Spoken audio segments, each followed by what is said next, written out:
finally named as the president-elect's pick for Secretary of State. The Republicans in the Senate also picked their new majority leader, South Dakota Senator John Thune, who promised to represent every Republican in the conference. We have a mandate from the American people, a mandate not only to clean up the mess left by the Biden, Harris, Schumer agenda, but also to deliver on President Trump's priorities. After Thune's selection, but before the president-elect's new team pick announcements hit our email inboxes, we saw President-elect Trump meet with President Biden. Welcome. Thank you very much. And thank you very much. And politics is tough, and it's in many cases not a very nice world, but it is a nice world today, and I appreciate it very much. A transition that's so smooth, it'll be as smooth as it can get, and I very much appreciate that. You're welcome. As for how their meeting went, it was indeed very cordial, very gracious, and substantive. And I mentioned at the top, national security was discussed, domestic policy issues were discussed. White House spokeswoman Karine Jean-Pierre said the president-elect came with detailed questions, that the meeting lasted nearly 2 hours. She was asked by Fox Business White House correspondent Edward Lawrence if President Biden apologized to President Trump for calling him a threat to the country. The president is going to always feel obligated to be honest with the American people. What he says still stands. Former President Trump told the New York Post that he asked for President Biden's views and that he gave them. They talked, he said, very much about the Middle East. And Trump said he wanted to know his views on where we are and what he thinks. I would not be surprised if Donald Trump began it by saying, you know what? If it was you, you would have won. Ari Fleischer is a former White House spokesman under President George W. Bush and a Fox News contributor. You'd have run so much better than she did. I bet you he began it flattering Biden, saying that, and then the two of them just took it from there. We can speculate all day, but until somebody tells us exactly what went down. So White House spokesman Karine Jean-Pierre said President Biden wants to relay to the media that the president-elect came with a lot of prepared questions. And one reporter who was asking her about that said he found that detail surprising. Do you? Well, I guess it depends what you mean by prepared questions. You know, I cannot imagine Donald Trump sitting there with an index card in his lap and reading off of it. But I can imagine Donald Trump asking a lot of questions. You know, I remember when George Bush was first president, he would ask foreign leaders for what they thought about this president, this prime minister. What do you think they're really like? What do you think they're going to do? Are they as bad as I hear? And pick the brain of somebody who sat in all these summit meetings. Now, maybe Trump asked him questions about some of the leaders he's been working with. Maybe Trump asked him about some of the stuff happening in Gaza and Lebanon, what Biden is more privy to than Trump is right now because of intelligence. Yeah. It'd be smart for Trump to pick an incumbent's brain and not just make it a pro forma meeting. Then he can say to this or I ignored that. But it's a sign of a healthy meeting if that's indeed what Donald Trump did. Well, and we've heard from this president-elect now on the campaign trail about how we've never been closer to World War III, about nuclear proliferation. I would imagine, I mean, he's not just any person who's become the president. He was president before. So his brain has to have been filled with those daily briefings he got for years. This is Absolutely. Somebody who is coming into this job as a known quantity with known information about all these countries. I found that personally a little bit terrifying to hear him talk like that on the campaign trail. And I wonder if there was a lot of discussion about that. I mean, we know there was the Middle East, but about like the dangers around the world. Well, no question, Trump goes in there with his preconceived notions and ideas because he was the president. But he's had 4 years off. So if I'm Donald Trump, I look at this as, you know, maybe Biden's got something to say. I don't know. Let me find out. And it's a refresher course of some sort. It's a refresher course that you can do with, do without, as you see fit. But might as well ask Biden. I mean, how else could the meeting go 2 hours? Right. And I really doubt it was about domestic issues because there's just not a lot Biden and Trump can talk about when it comes to tax policy or health care. They're going to disagree too fast. But when it comes to foreign policy, how to keep America strong, what's the latest in Lebanon? You know, what do you think about? Can we get the hostages out? This is where presidents of opposite parties, even presidents who clash can actually have a productive conversation over foreign policy. Interesting. Our own Edward Lawrence asked Karine Jean-Pierre if the president apologized to President-elect Trump for calling him a threat. And Karine Jean-Pierre said no, that what President Biden said on the campaign trail about Trump still stands, but that they met to put the American people first, to have this smooth transition.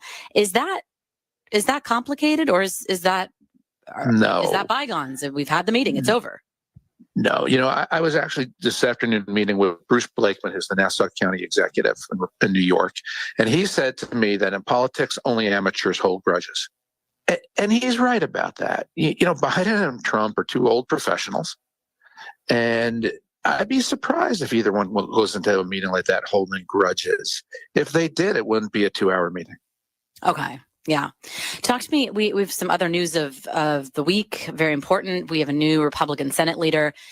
We know many in MAGA world hoped for a Florida Senator Rick Scott, but it's going to be the man we saw standing next to Mitch McConnell for years, South Dakota Senator John Thune.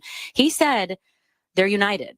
That he's going to represent everyone. Either way, they're in the majority. How important is Thune's tone moving forward here, especially if there's a House majority for the Republicans as well?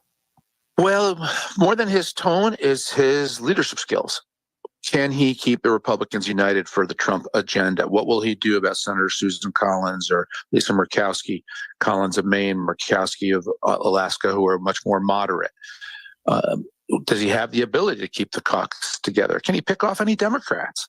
But his job, Thune's job, as it always is for a majority leader, is to deliver on the president's agenda. That is his role. It is not for the Senate to carve out its own agenda and ask the president to pass it. It's for them to carry Donald Trump's. So that's Thune's task, and I think every Republican senator knows that is the mission ahead. And there may be some tension on the edges as Trump maybe goes too far, asks for too much.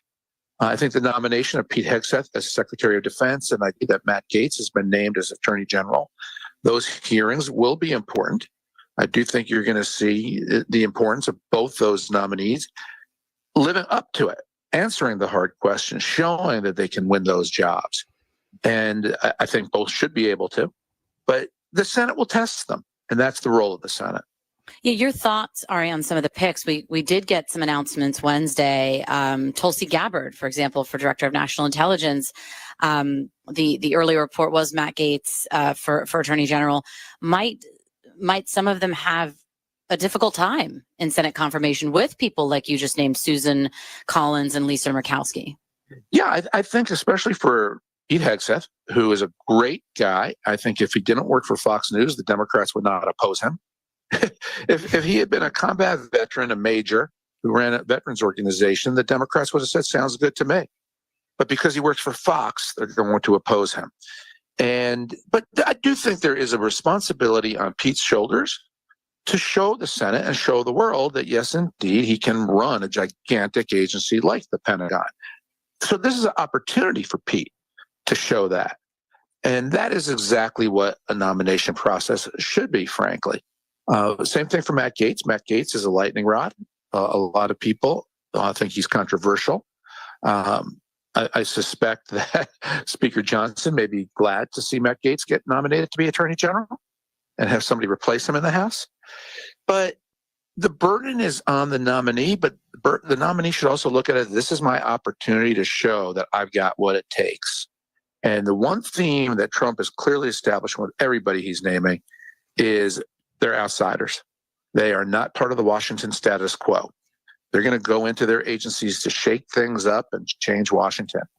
And I think that's going to have a lot of support for the American people. Yeah, I wanted your thoughts on, I guess, sort of like Senator Barrasso said while standing next to John Thune, that on election night we saw the remaking of the Republican Party for the better. How different, Ari, especially based on these picks, is this Republican Party? And what is your sense, I guess, if it is that different, how different will we see? What are the downstream effects of that? What sort of policy priorities are we going to see coming out of the gate because of that? The Republican Party is no longer the party of country club Republicans. That is now the Democratic Party. The one group Kamala Harris did better with were people who make more than $100,000 a year. They were +5 for Biden in 2020, +8 for Kamala in 2024. The Republican Party is increasingly a working class, blue collar party, increasingly Hispanic, increasingly African American. And the picks are showing that. You know, when you put Pete Hegseth at the Department of Defense, he's going to be there for the enlisted men and women of the military. He's not going to be there for the defense contractors and for a lot of what's in the status quo. And so I think that is the signal that I'm getting from all the appointees he's making. Tulsi Gabbard. I mean, you're talking about people who took on the establishment of their party, outsiders, people who see things different ways. And I think that is the common theme that's connecting Trump to a much more blue-collar, middle-income American people who are fed up with Washington and thinks it doesn't work, as opposed to a Washington status quo, which has really been a lobbyist-run town that is, if you're connected, if you're wealthy, it's a great town. If you're not, it's a town that's out of reach. And that's where Trump is leaning. One more for you. I want your thoughts on Doge. There's excitement and criticism, right, about Elon Musk and Vivek Ramaswamy heading up this Department of Government Efficiency. There wasn't a whole lot of talk, Ari, on the campaign trail about our $36 trillion debt. But is this what that's meant to address? Are we going to see spending cuts to tackle that through this, I guess, new agency? Well, first and foremost, I was hoping it would be pronounced doggy. But I guess it's Doge. That's what I'm. There is a doggy that is a mascot of it, so you're not far off. But you're right. I mean, everybody said that the deficit was an ignored issue. Nobody's paying attention to it, and then voila, here comes this unbelievable sounding commission. The only way you're going to make massive change in Washington like this is through outsiders. There is not anybody, a congressman, a senator, a person who's got Washington experience, who could think like an outsider, think outside the box and get something like this done. Ask any business that went bankrupt what it took to save them, and it took outside thinking. So that's what you're going to have here. It will send shockwaves through the system. But frankly, that's the only way to do it. You're going to have to come out with something that is so big that everybody hates it, that it passes. That's the irony of how to get it done. And I can't think of better people than Ramaswamy and Musk to try to usher something like this through. You talk about picking a fight with the status quo, with the lobbyists, with the people who like the way Washington's been run, the big corporations, all of which actually enjoy the complexity because they can penetrate it with their lobbyists. The average person can't. So that's what this is going to take on. And I can't wait to see what they come out with. Ari Fleischer, thank you so much for your insight and for joining us. Appreciate it. Thank you. This is News Talk STL at 1019, 94.1 and newstalkstl.com. Greg is a real Prevagen user, and this is his story. Hi, I'm Greg. I live in Bloomington, Illinois. I'm not an actor. I'm just a regular person. After working 25 years in the automotive industry, I retired. I started substitute teaching and transitioned into being a bailiff in the court system. Some people say, why should I take Prevagen? I don't have a problem with my memory. Memory loss is not something that occurs overnight. I started noticing subtle lapses in memory. I want people to know that Prevagen has worked for me. It's helped my memory. It's helped my cognitive qualities. After taking Prevagen for 8 years, I can honestly say it is safe, effective, and it's still helping me tremendously. In a clinical study, Prevagen was shown to improve memory in subgroups of individuals who were cognitively normal or mildly impaired. Prevagen, at stores everywhere without a prescription.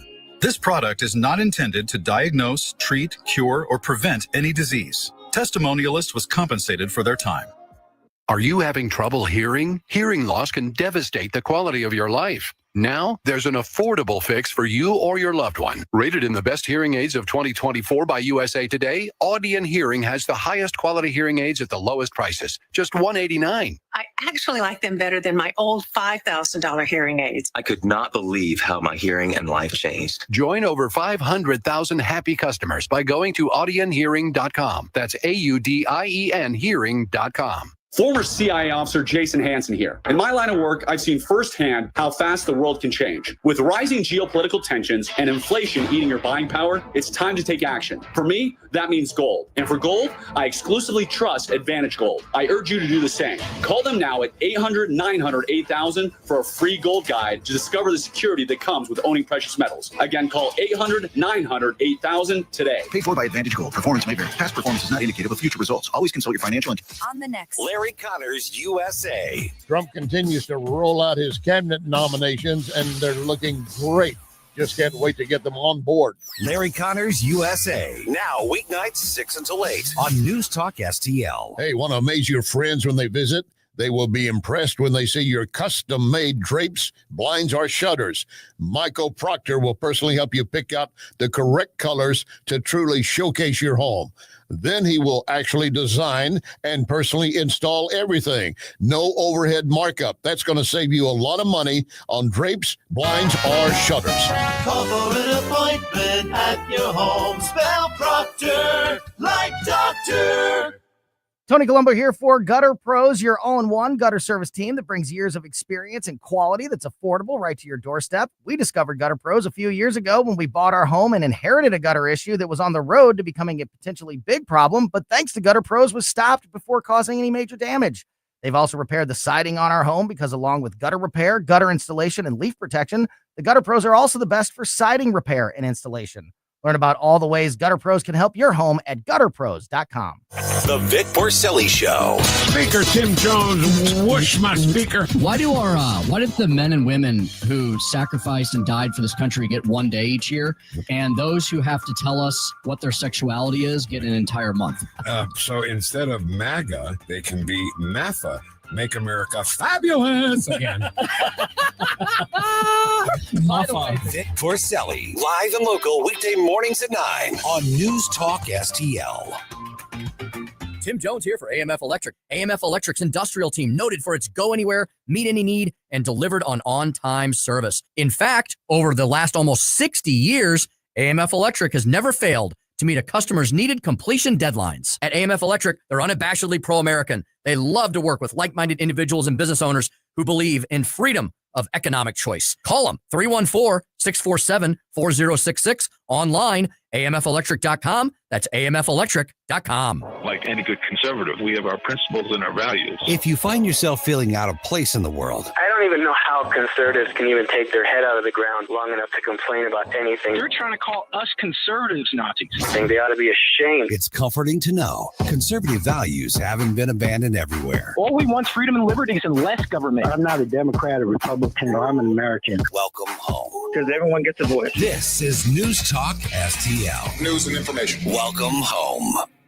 #1 cable news network. Plus, setup couldn't be easier because everything's ready to go in the app. Just say, Alexa, play news from Fox. In Fox News. it's the latest when you need it on demand from Fox News and Amazon Alexa. Providing a full picture of the news. You're listening to the Fox News Rundown. More up next. This is News Talk STL at 1019, 94.1 and newstalkstl.com. Tim Jones and Chris Arps in the afternoon. We'll speak with Steve Bucci from Heritage on a CIA official leaking secrets, Chris DeGaulle from Herzog on Trump eliminating the Department of Education. Tim Jones and Chris Arps, weekdays at 4 on News Talk STL. If you're considering an annuity as part of your retirement plan, we need to talk. Hi, I'm Bob Stockdale, Senior Vice President Investments with the ClearPath Wealth Management Group at Stifel and host of On the Money Saturday mornings at 9 on News Talk STL 1019. Annuities can be a useful tool for some retirement investors, but not all annuities are created equal. Every week, we meet clients who own complex annuities that don't suit their needs and, in some cases, actively undermine their retirement plan. Before you purchase an annuity, get a second opinion from the ClearPath Wealth Management Group at Stifel. Requesting a consultation is free of charge. To request a free consultation, contact us at clearpathinvesting.com. That's clearpathinvesting.com, or call us at 636-695-2650. That's clearpathinvesting.com or 636-695-2650. Stifel Nicholas and Company Incorporated, member NYSE and SIPC. In the fast-paced world of digital marketing, making connections is a challenge for any business. But what if we told you there is a place where connections aren't just made, they're grown? Meet 2060 Digital, your premier Google partner and top-tier digital agency. We don't just follow trends, we set them. At 2060 Digital, we're not just another agency. We're your strategic partner. We dive deep into your challenges and develop solutions that drive measurable outcomes. Ready to elevate your digital presence with campaigns that connect? Google 2060 Digital today. Now you can fly anywhere in the world and pay discount prices on your airline tickets. Book a flight today to London, Paris, Madrid, or anywhere else you want to go and pay a lot less guaranteed. Call the International Travel Department right now at Low Cost Airlines. 800-515-2397. 800-515-2397. That's 800-515-2397. The O'Reilly Update, brought to you by Seavers JCB. Visit them at their St. Peter's location. Bill O'Reilly here, and I'm warming up. Stand by for the O'Reilly Update Morning Edition. But first, if you own a vehicle with less than 200,000 miles, listen up. Car Shield is a low-cost monthly vehicle protection plan now available to you. This protection plan is at an all-time low price. Please call 800-925-7584 for a free quote. Drivers who activate today will also receive free roadside assistance and towing at no additional cost. That is 800-925-7584 right now. On this Thursday, these are hard times for left-wing news agencies, as American voters have repudiated them en masse. Nevertheless, the zealots keep on keeping on, as some nitwit once said in the 1960s. The View is an ABC News program that has nothing to do with news gathering, so why it has the news designation is disconcerting. The ladies of the morning are spirited in their liberal presentation, which is fine. What isn't okay is their subversive rhetoric. This week, Sonny Hostin posited that it is fine to avoid family members at holiday time if they supported Donald Trump. Not nice, not constructive, not anything positive. That point of view is mean and petty, and at the same time applies to shunning folks who voted for Kamala Harris. If you do that, you are, in my opinion, un-American. All sincerely held beliefs should be respected in this country. But I see little respect for opposing points of view on The View. I well understand the liberal culture at all the networks, but things have gotten completely out of hand. If you disrespect people for holding a different view, you are misguided and need to wise up before the holidays. Because I don't want to have to throw mashed potatoes at you. Back after this. Are you feeling the impact of the recent changes in the timeshare industry? My friends at Lone Star Transfer are the only company I trust to help you. For more than a decade, they have successfully helped over 20,000 owners get out of their timeshare with an A+ rating at the Better Business Bureau. Customer service is their priority. For a free consultation and a guaranteed solution, 855-551-7066 or go to LoneStarTransfer.com. That is the Morning O'Reilly Update. More analysis later on. From the Michaels Flooring Outlet Weather Center. Drizzle and light rain will finally shut down and move out through the morning, but these clouds are going to hang in there for most of the day. And with a breezy northwest wind, temperatures just don't budge much. A cool high of 55 degrees. Gradual clearing tonight, though, as the winds settle down, a low around 43. Skies turn mostly sunny on Friday. A nice finish to the work week, up to 60 tomorrow afternoon. And I'm thinking mid-60s for Saturday. At your First Alert forecast, I'm meteorologist Matt Chambers. The Missouri Army National Guard can help you get the education you need to land the career you've always wanted. The Guard will pay up to 100% of your tuition for up to 39 credit hours per academic year at 90 colleges and tech schools across the state. You're eligible as soon as you enlist. Learn more about the many benefits that come with serving part-time in the Missouri Army National Guard. Visit nationalguard.com today. Sponsored by the Missouri Army National Guard, aired by the Missouri Broadcasters Association and this station. I really like all the things you're saying. News, analysis, opinion. Thank you very, very much. News Talk STL. Watch us on our live stream using Rumble, Facebook, and Twitter. Let's get the day started right. This is Mike Ferguson in the morning on News Talk STL. In the U.S. Senate, the Republicans select the new Senate Majority Leader. And no, it was not the MAGA-backed candidate. We'll get into what you think about that a little bit later on today. And, of course, we'll have news updates throughout the morning on that. Hey, good morning. Mike Ferguson here. Interesting conversation we had with Craig Rucker from the Committee for a Constructive Tomorrow, or CFACT. He's actually in Azerbaijan, where the COP29 Global Climate Change Summit thing is happening. And basically, this is where the elites get together to try to take our money and give it to somebody else with a whole bunch of rules and restrictions on it. And Craig had a really interesting update for us again from the COP29 summit. Here's what he had to say. Craig, I'm assuming they're not popping champagne bottles after the U.S. election. And so first of all, the summit that you're at, anytime I hear an international climate summit, I just grab my wallet and hold on for dear life. Maybe that's an overreaction, but what is it that you're actually in the midst of right now? Well, thank you for having me on your program. Yes, I am speaking from the Old Town section of Baku, which does, you can kind of envision what it would be like standing here. It is a kind of chilly, and I would say that the whole idea of trying to get money and hold on to your wallet is exactly what's going on. This is called the Climate Finance Conference. Essentially what it is an opportunity for developing countries to try and get as much money as possible as they can from those that are advanced and developed.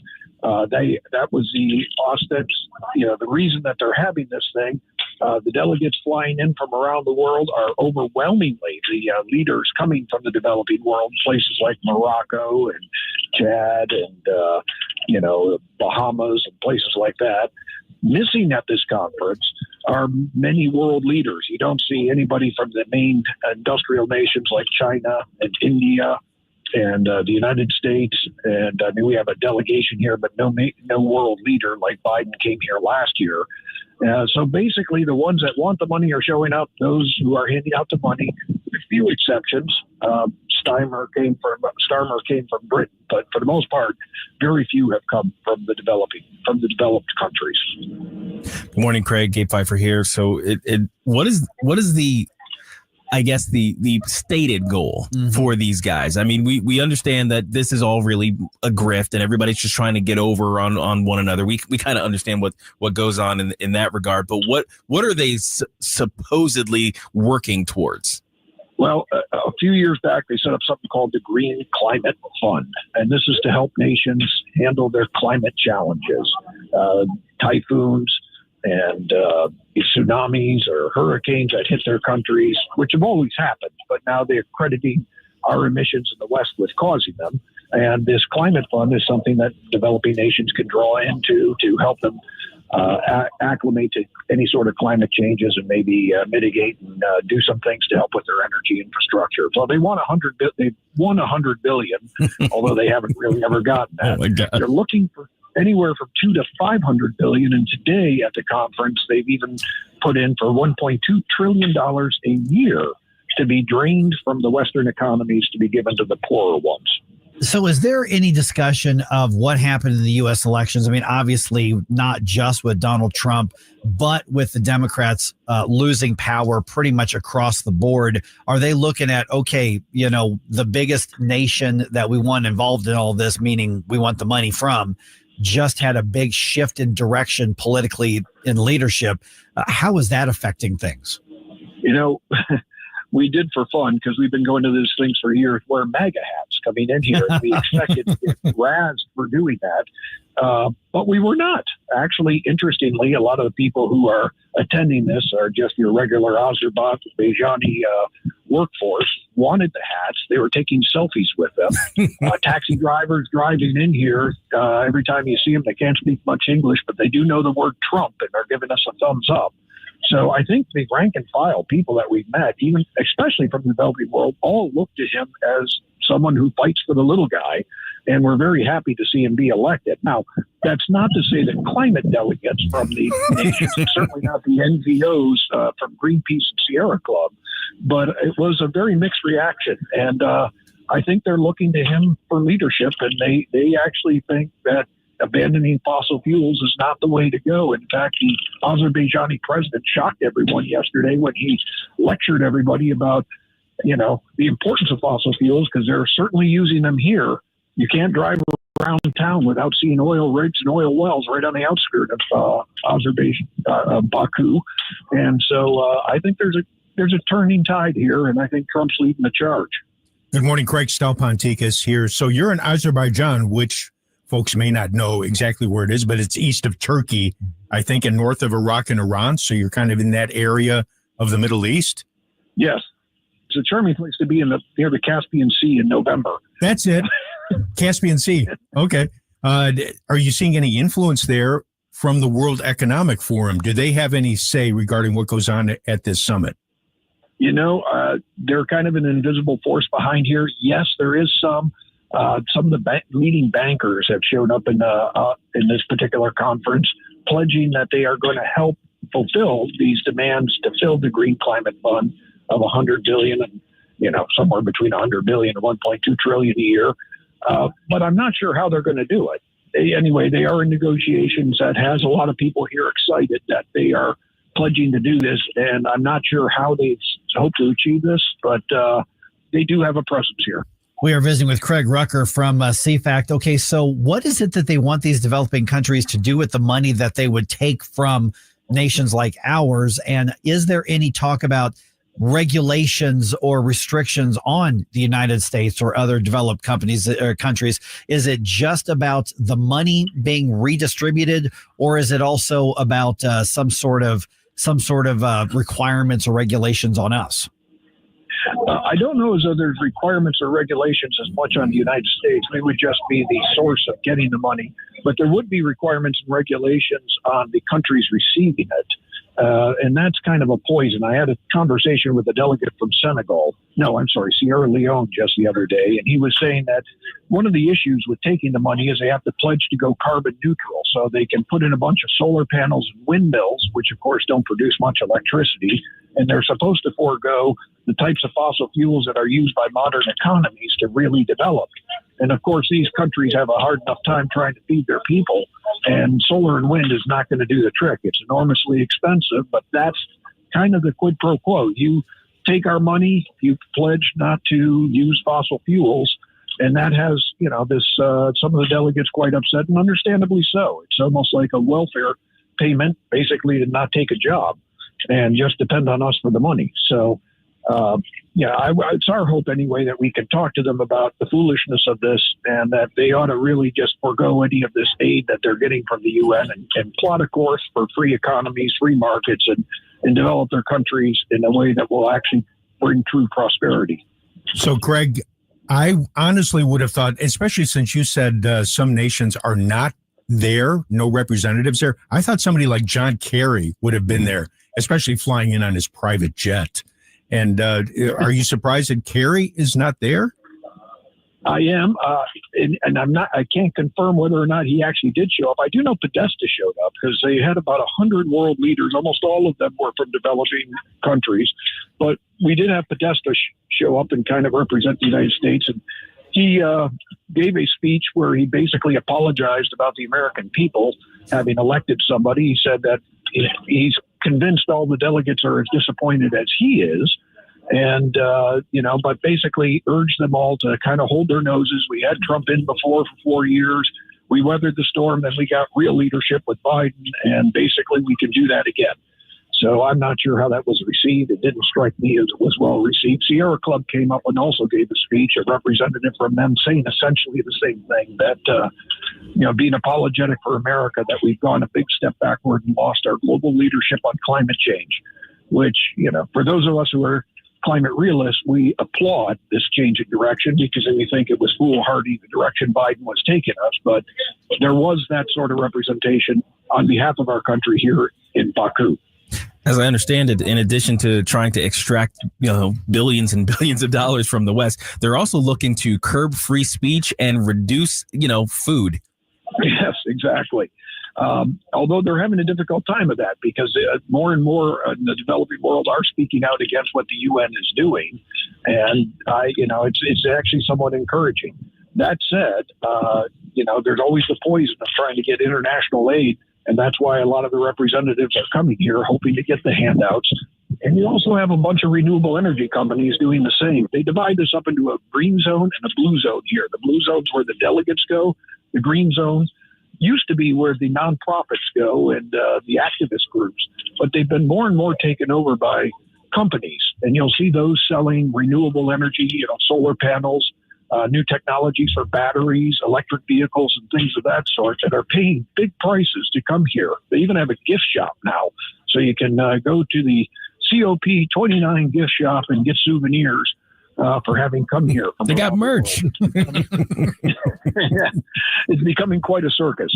Oh my goodness! All right, Craig. So the bottom line is, when it comes to the United States funds that they're trying to get, all of that money you're talking about, the $1 trillion+ would be the goal. How much of that are they expecting the United States? Or are they asking the United States to kick in? And is this something that can be stopped or held up with the incoming Trump administration, or are they trying to get the check written and cashed before he takes office?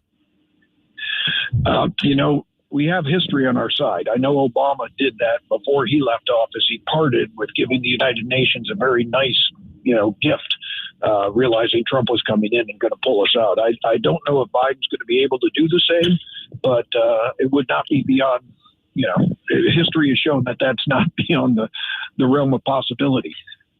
My guess is that you're not going to see the U.S. necessarily give a lot of money, or what they'll more likely do is reassign foreign aid, and instead of credit it for typical foreign aid, they may say we're giving the same amount, but this is climate aid. So I think it's going to be a little bit of accounting tricks to get them the types of funds that they are requesting from the United States. And as for how much of it is, it's really, there isn't really some sort of system to, apply this. You would think it would be the nations that put out the most CO2, which by and far and away is China, would be giving the most, but that's not the case. They consider China a developing country, and it's not even bound by the restrictions of having to curb its emissions until sometime in the future, which I think is after 2030 is when they might consider reducing their emissions. So there's not really a fair system as to who can give and how much they can give, but that's the way they've been dealing, and as a result, they really haven't gotten anywhere near the $100 billion that they've sought to get from the developed countries. First morning news dump of the day comes your way here in about 2 minutes and 37 seconds, right here on 101.9 and 94.1 News Talk STL.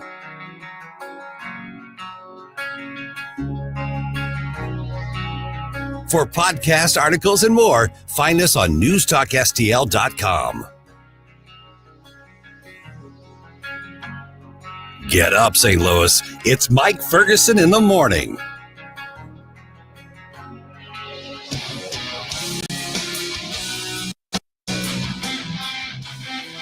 All the the information I need on the drive to work. Mike Ferguson in the morning. I keep it on throughout the day, whether it's local, national, or something big that's happening overseas. News, analysis, and opinion. St. Louis is #1 for conservative talk. News Talk STL.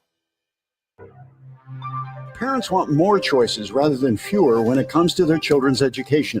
And now some Missouri parents will have one more option to get their children the best education available. Low-income students and those with disabilities in Missouri's largest communities can now apply for an Empowerment Scholarship Account, or ESA. With an ESA, the money the state would normally pay to your child's public school goes into an account that you control. You can use the funds for private school tuition, online learning programs, a private tutor, or other approved uses.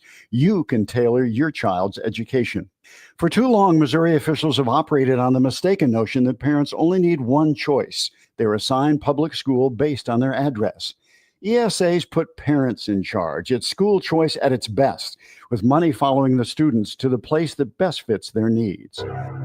Learn more at showmeinstitute.org. This Show Me Minute has been brought to you by Show Me Institute and Show Me Opportunity.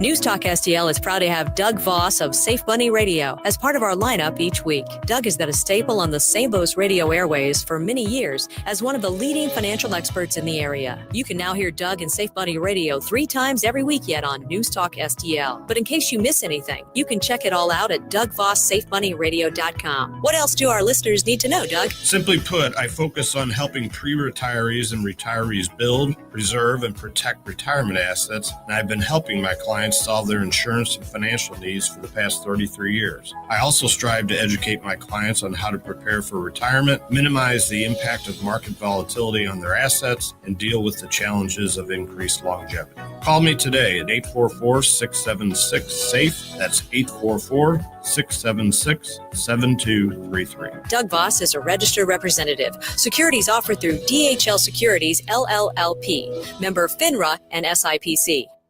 The Democrat Party is going to have to go back toward the center. News, analysis, and opinion. I've never called a talk show before, but this just irked me. 101.9 and 94.1 News Talk STL. Hi, it's Randy Tobler here. Pour a big cup of coffee and catch my show every Saturday morning from 6 to 9. Right now, it's back to Mike Ferguson in the morning here on News Talk STL. All right, Republicans picked their leader in the Senate, and everybody is happy and unified, right? No, I don't think so. Oh, not. Okay, we'll get to that here in a minute. Or also, imagine that. The property tax freeze program is very popular. Yeah. That's a shocker. Yeah, no kidding. Yeah, but I tell you, there were people in St. Louis County's government who seemed to be shocked at how popular it is. And Donald Trump creates quite a stir with his pick for Attorney General. It is 5:50. Let's dump some news. The Morning News Dump. Are you joking? Is this a joke? Listen, folks, the Morning News Dump. I got a feeling we got a few things today that people are going to want to speak out on. Might be a couple items here and there. Too. And another thing, especially when I get to the Matt Gaetz thing, there's going to be a lot of people who are on the same team who disagree a lot over that selection. Yeah, so I think so. That's my first thing here is there are people who are, again, on the freedom side who have very different views on Matt Gaetz.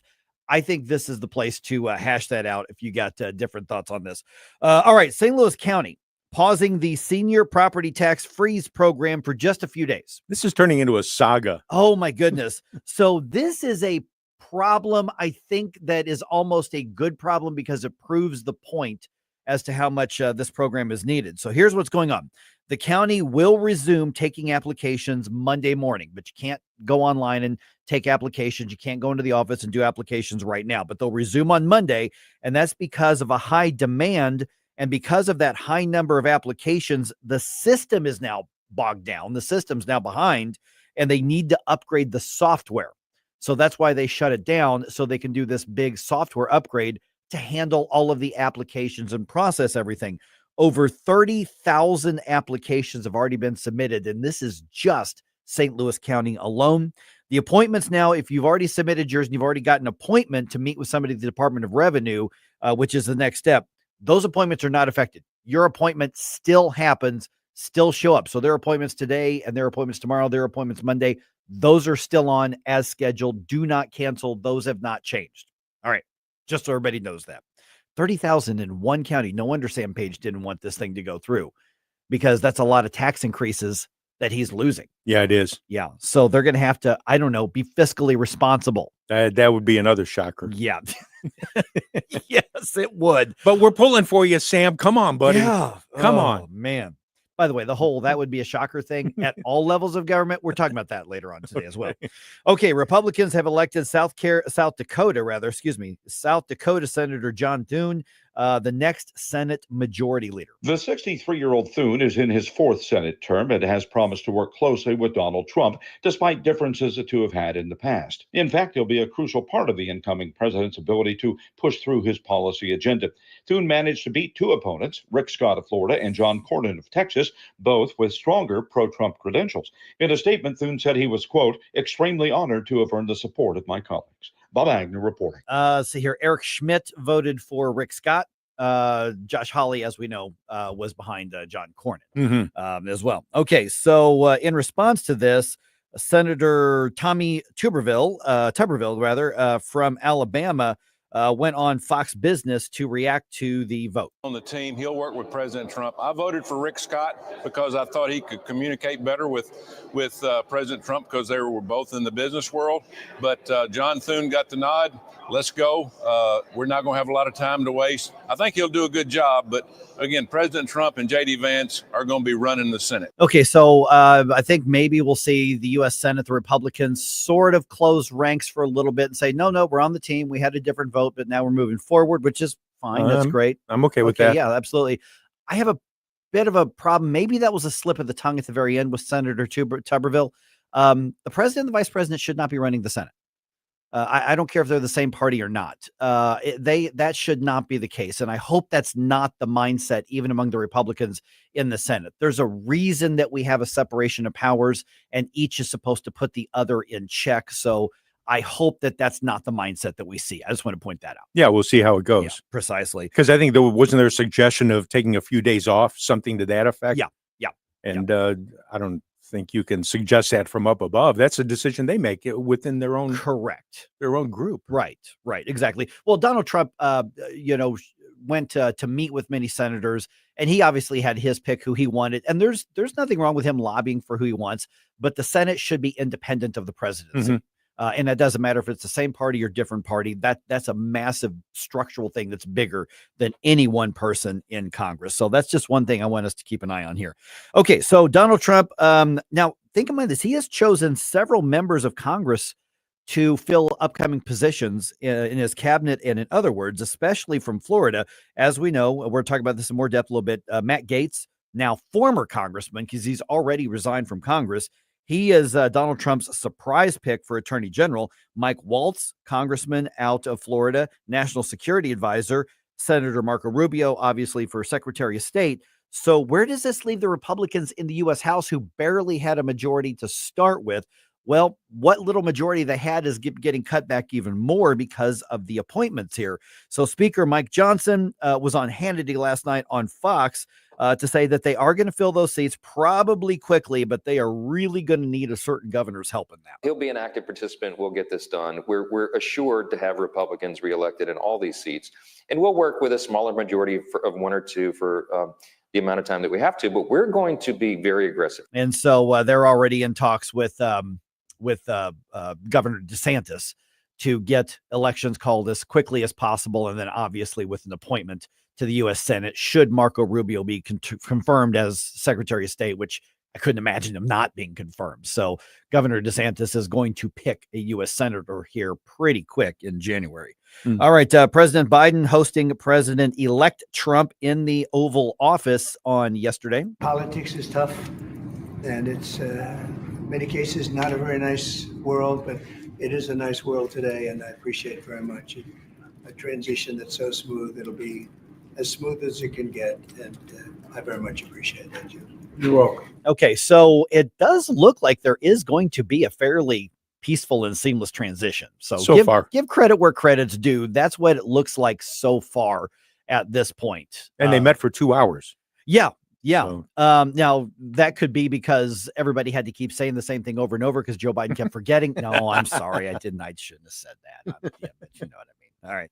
All right. Sports here. The Blues hope to end their kind of short losing streak in Buffalo tonight. They've lost, last 2 in a row, I guess. Tonight's puck drop is at 7:00. The Blues come into the game 7-9-0. The Sabres 7-8-1. ESPN Plus has this game if you're interested in watching that.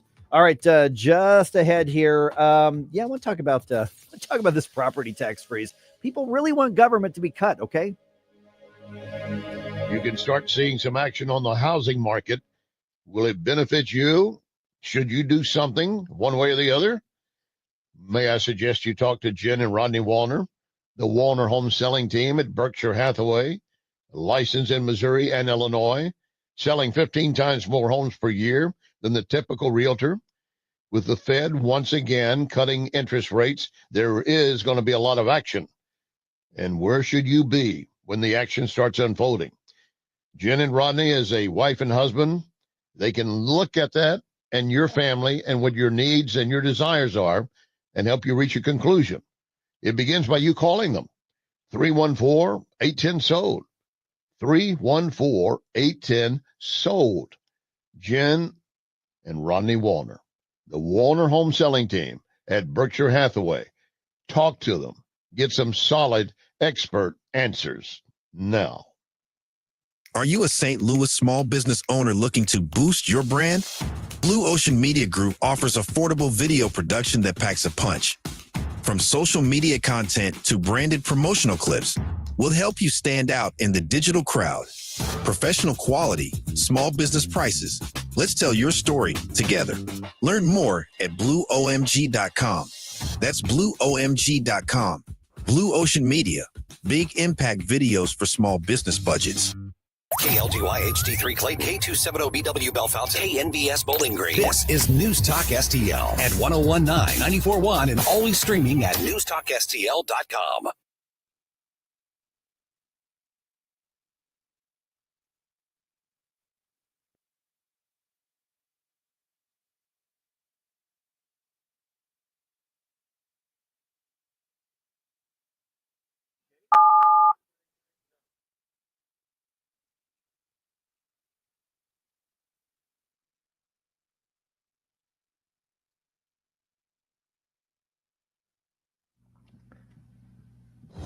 News this hour from townhall.com. I'm Rich Thomason.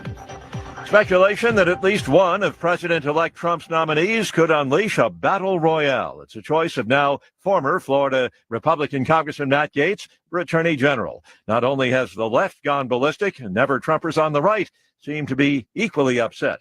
Other Trump nominees include Senator Marco Rubio for Secretary of State, and Republicans are savoring the prospect of holding on to their House majority. With the presidency, the Senate, and the House in hand, the Republican Party ushers in a new political era. Speaker Mike Johnson said House Republicans have a mandate to quickly implement President-elect Trump's policies, such as significantly scaling back environmental regulations and ending what he called wokeness and radical gender ideology. Correspondent Bernie Bennett. Following all of the nasty rhetoric and name-calling of the campaign, yesterday's White House meeting of President Biden and President-elect Trump couldn't have been more cordial. Looking forward to having, like we said, a smooth transition. Do everything we can to make sure you're accommodated, what you need. And we're going to get a chance to talk about some of that today. So welcome. Welcome back. Senate Republicans have chosen John Thune as their new majority leader, disappointing many of President-elect Trump's staunchest allies. Crews on the east and the west coasts continue battling wildfires amid dry conditions, occasionally gusty winds that have been driving the flames forward. New Jersey and New York state officials have publicly announced criminal charges against 2 people separately accused of setting some of the wildfires that have plagued the Northeast in recent weeks. Numerous wildfires continue to burn in places that have not seen significant rain since August. New Jersey is asking residents to take voluntary conservation steps. I'm Lisa Dwyer. On Wall Street this morning, the Dow futures 105 points higher, NASDAQ futures up 14, S&P futures better by 8 points. More on these stories at townhall.com. So just grin and bear it or bite the bullet when it comes to everyday pain? Don't. Try Relief Factor, a drug-free daily supplement that helps your body fight pain naturally. Relief Factor doesn't just mask pain, it helps reduce or even eliminate it. It's 100% drug-free. It's developed by doctors. In 3 weeks or less, you'll know whether it works for you like it works for me. Try Relief Factor for yourself. Go to relieffactor.com or call 1-800-4RELIEF and save on your first order. That's 1-800-4-RELIEF. From the Michael's Flooring Outlet Weather Center. Drizzle and light rain will finally shut down and move out through the morning, but these clouds are going to hang in there for most of the day. And with a breezy northwest wind, temperatures just don't budge much. A cool high of 55 degrees. Gradual clearing tonight, though, as the winds settle down, a low around 43. Skies turn mostly sunny on Friday. A nice finish to the work week, up to 60 tomorrow afternoon. And I'm thinking mid-60s for Saturday. At your First Alert forecast, I'm meteorologist Matt Chambers. This hour of News Talk STL brought to you by Piccadilly Palace, located in Union, Missouri. The ultimate family fun center is Piccadilly Palace. Call 314-860-6418 or visit piccadillypalace.com. Hi, Sean Long from STL Fenceworks. A new fence or deck is an investment in your home and your lifestyle. But how do you ensure that you're getting the most out of that investment? At STL Fenceworks, we know the key is satisfaction. Satisfaction means getting a fence or deck that not only meets your needs, but exceeds your expectations. Satisfaction means working with a team that cares about your project as much as you do. Satisfaction means having confidence in the quality of your new fence or deck, knowing that it was built with the best of materials and workmanship. STL Fenceworks, your satisfaction is our passion. And for me, satisfaction is knowing that providing for your family is how I provide for mine. Visit stlfenceworks.com and experience the satisfaction in making your backyard dreams into a reality.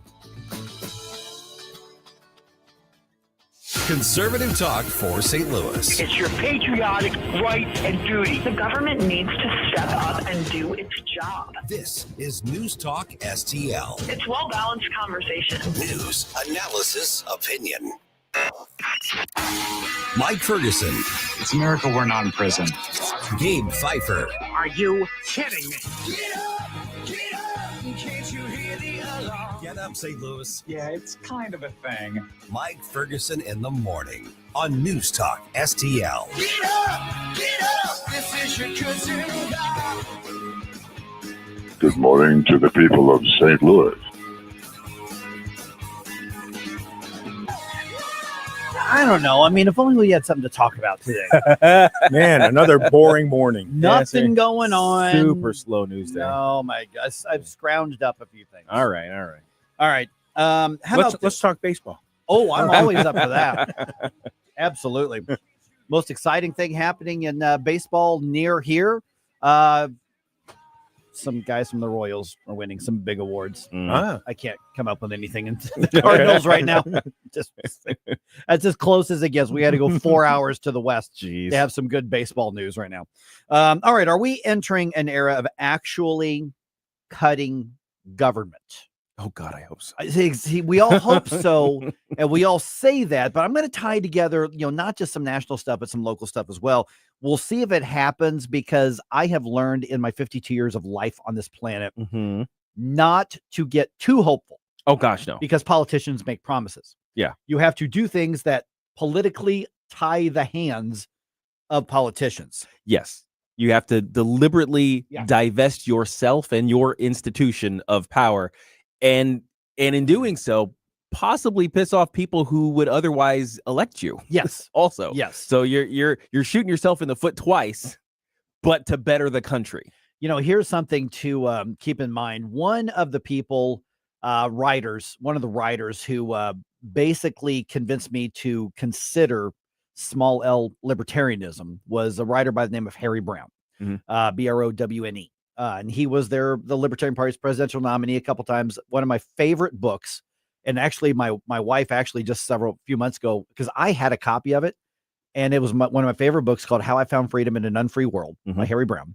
And I loaned it out. I kept loaning it out to people to get other people to read it, and somebody walked off with it. Oh, dang it. Well, I don't think it's in print anymore. So she actually finally found me a copy. So I've got a copy again of it.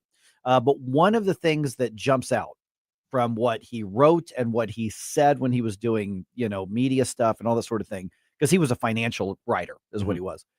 He said, would you be willing to give up your favorite government program? Right. If it meant you didn't have to pay taxes again. Right. Yes. Now, mental exercise, obviously. That's a good mental exercise. But that's the thing, because the trade-off is you don't get something from somebody. Right. And everybody goes, yes, absolutely. Okay, Social Security gone. You're responsible. And then it for was like, whoa. Well, not that, because I pay into that. Well, it's a government program. Okay, okay. But now, should you get your money back? Absolutely. Yeah. Okay. But that's the point. Okay. And then you can, talk about other services that are provided. But that was a basic key thing. So there's a small element of that I'm seeing as to what's happening right now, including right here in St. Louis County, which we'll get to in a second. Okay. By the way, big news from Washington. Maybe Mar-a-Lago. Big news from Mar-a-Lago, maybe. Washington South. Yeah. As Donald Trump announces his picks for more positions in his administration, we're going to review those. And let's be honest, the chaos that's going to come with one of those picks at 6:20. Oh, gosh, yes. So let's do that. Mm-hmm. All right. St. Louis County property tax freeze system. They are not taking they are pausing the application process until Monday. Come on. Why? Okay. Here's why. Because they are so overwhelmed with applications, they have to do a software upgrade. See, Gabe, if you were running if this, I had been running this, man, right? Look, this problem never would have come up. I would have done it for half of what you paid, buddy. So here's what they're doing. So And it you would've can't worked. go online and you can't go in person and put in your application. You got to wait till Monday to do that. Now, for those who have appointments, because once you put in your thing, if it says, okay, looks like a match, then they schedule an appointment and then you come in with your documentation. Sure. Those appointments are still happening. So Okay. that part of the process is still going, but they have to upgrade the software. Over 30,000 people in St. Louis County alone, I should say over 30,000 households in St. Louis County alone, have already put in an application, and the system is now bogged down in trying to process it. So silly. Yeah. But to me, that shows people want this. Yes. People need this. Mm-hmm. And while typical politicians are going to say, oh, but this is terrible because that means that we're going to be giving up future tax revenue, and how are we going to pay for all of these things? Oh, no's my money's. Right. That's the response from government. Precisely. Every single time, by the way. Yes. See, and that's why I'm saying the tone-deaf politicians, and I'm talking to you too, Republicans, in case you fall into this, is that you've got 30,000 plus households who say, freeze my property taxes. I'm in the fixed income stage of life. I can't afford, or I don't want to keep. It's worth the trouble for me going through this process and going to an appointment and pleading my case to a politician or a bureaucrat in order to have my property taxes just frozen so that you can't keep raising them. Right. And so what's at stake here are those future increases. Future taxes. Yeah. Future increases in taxes. Increases in taxes. Not even yes. the taxes themselves, the future increases in taxes, which means that at some point, unless St. Louis County finds a way to raise taxes on everybody else, which they'll probably try to do, they're going to be faced with, well, we're going to have to cut stuff. And then we, the people, need to be able to say, yeah, Yes. that's the point. Do it. That's why we demanded this. That's why we wanted this to happen. Don't threaten me with a good time. That's right. So it's, even if somebody says, well, we're not going to be able to afford that fancy new park. Oh, well, Mm-hmm. we're not going to be able to afford, whatever. Yeah. Okay.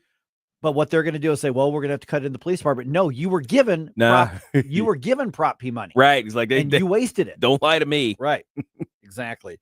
All right. So that's the first part, just a local here. And then obviously we've got the formal, well, not formal, but we've actually had the announcement itself from Donald Trump regarding the department that's not really a department, the Department of Government Efficiency. And so last night on Hannity, Vivek Ramaswamy was talking about that, now that Donald Trump has said he and Elon Musk will co-chair, co-direct, co-something on that. Here's Ramaswamy. It's no secret that it is a fourth branch of government, the administrative state, that makes most of the rules, that creates a federal bureaucracy that's hampering our economy. So what do we want to do? We want to go in and slash and burn that bureaucracy to help Americans, stimulate the economy. Somebody was mentioning that Ron Paul was asked about this, and somebody said, pointing out, I guess, the plan, and Ron Paul observed that there's a possibility they could find $1 trillion to cut. That's small. Yeah. Because I'm thinking 3 or 4 trillion. And boy, the left's having conniption fits already. Yeah, they are. Absolutely. Oh my gosh. We can't do this. Like I said, the reaction is, oh noes, my money. Right. Well, now remember, the first $1 trillion stimulus plan is what kind of began the accelerated inflation rate back in 20. What was it? 21? 21. 21. No. 2020. 2020. Yeah, 2020. Yeah. Late So 2020. at the very end of the first Trump administration, that $1 trillion thing that to really fight COVID. Right. Well, to pay off people during yeah. COVID. Yeah, exactly. And so that was the beginning of the accelerated inflation. And then, of course, and then the second and third rounds, under the Biden administration. It's like, oh my gosh, what's happening? So now we've got a situation where somebody can say we've got that much waste. And the thing is that these massive numbers, a lot of times people's eyes glaze over. And go, yeah. But the reality is that Ramaswamy is targeting the right thing. Yes. This bureaucratic administrative state that creates jobs and creates spending just to protect government workers and bureaucracies. I don't think a lot of people understand that when people get elected to office, even the highest offices in the land, though that bureaucratic state, that administrative state, and I really like Ramaswamy's term on that, administrative state. Yes. That is so well entrenched that sometimes even the people who technically are in power and authority have a difficult time moving them, even though on paper they have the authority to do it. It's tough to do. Oh, absolutely. And then, of course, you have the various protections for the people who work for the bureaucratic state. And now you have the recipe for, a disaster of this constant existence that does nothing except eat our tax money. Like that's its purpose. Its purpose is to eat our tax money in the payroll and accomplish who knows what. Right. And that's only half the time that it does nothing and eats our money. The other half, it's doing something, but that something is negative. It has negative pressure on the economy, on the way we do business, on our personal lives. And so they're busy making rules for us that squelch the economy while sapping energy out of the economy through our tax money. So it's kind of the worst sort of parasite that exists in the bureaucracy. Parasite. I like that. Yes. Oh yeah, absolutely. Yeah. I've always had this theory that government can either be a sort of what's the word where an animal has a symbiotic relationship. Right. It can either be a symbiote or a parasite. Right. So the government it's a backpack, right? As you're going hiking, and you keep your water, you keep your granola, you know what I mean? You got your map and your compass and all these other things. The government's there to support the fact that you're on a hike and there are certain dangers that can come up and all that other stuff.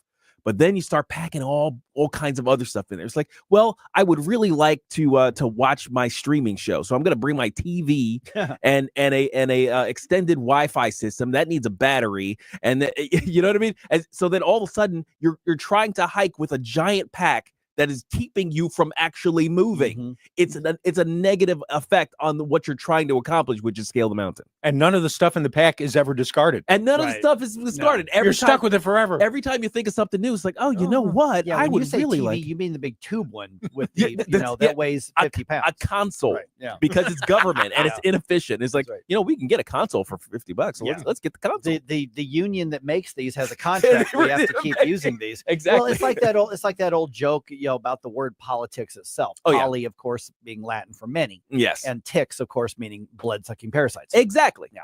And that's how it works. That's how it works right now.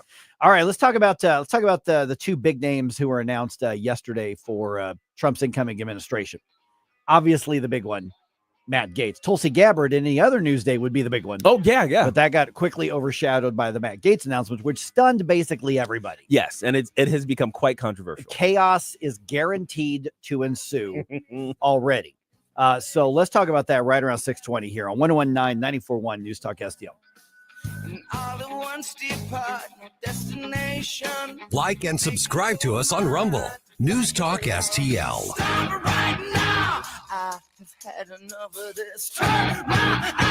Get up, St. Louis. It's Mike Ferguson in the morning. Before you blow us all away.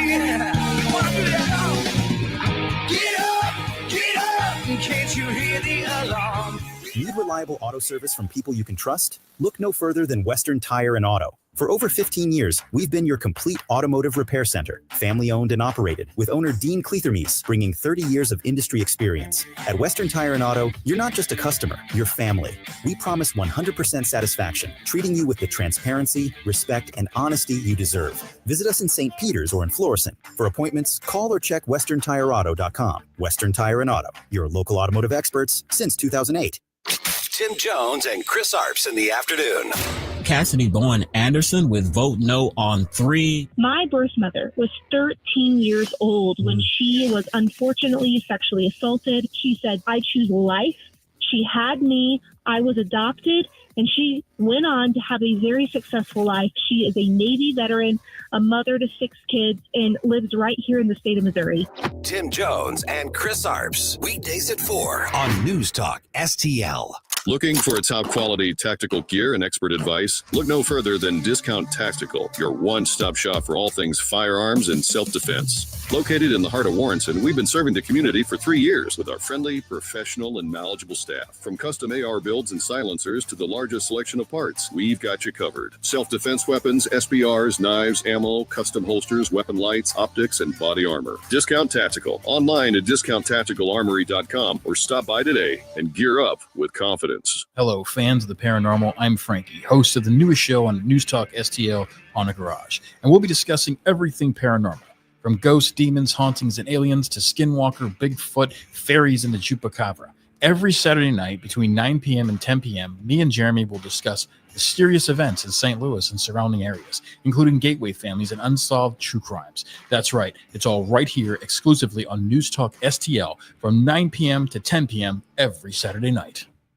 This hour of Mike Ferguson in the Morning is brought to you by Stifel. Request a portfolio review from your Stifel financial advisor at stifel.com. That's STIFEL.com.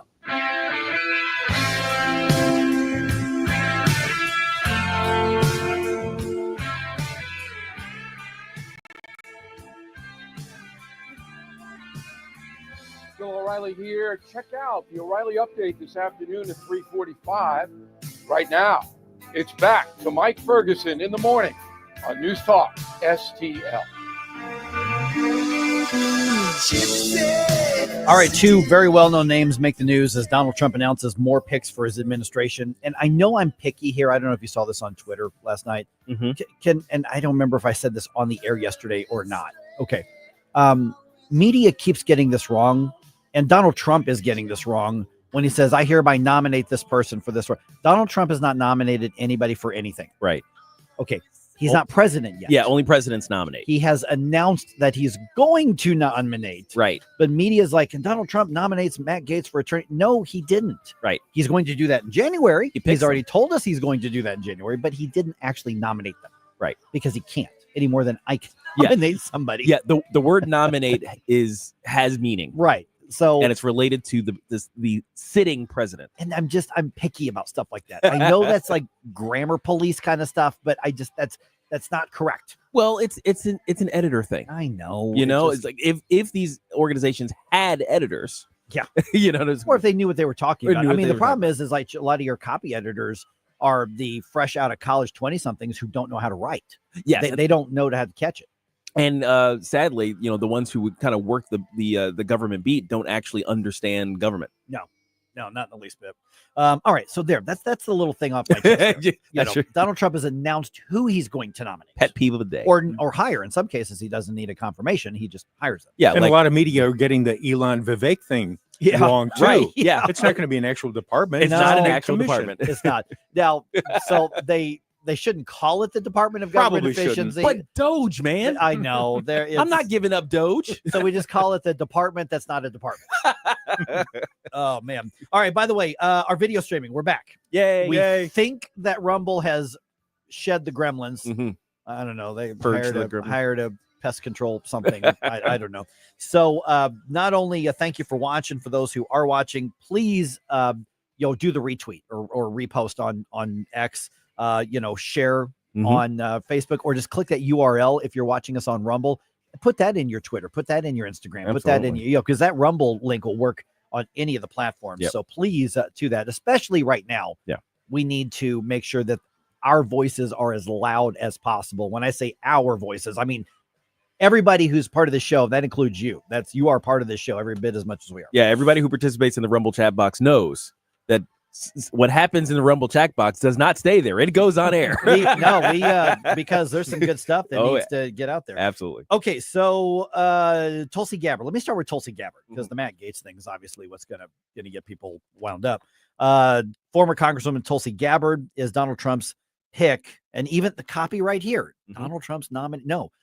Donald Trump has announced he's going to nominate her to be the Director of National Intelligence, and maybe one of the biggest middle fingers to the administrative state I have ever seen in my life. And this is a good way to do it. She was on Jesse Waters Primetime on Fox last night talking about being offered that position. We had a great conversation and talked a little bit about the work that needs to be done. And I was grateful and honored to accept President Trump's offer to serve our country and support his objective to defend the safety, security, and freedom of the American people as the Director of National Intelligence. Now, keep in mind, this is somebody who got put on a terrorist watch list by the Biden administration, and now she is going to be the boss of the people who put her on that list. Oh, that's so sweet. I love Isn't it so that much. that's fantastic? Yes. I tell you what, when it's done well, just French kiss,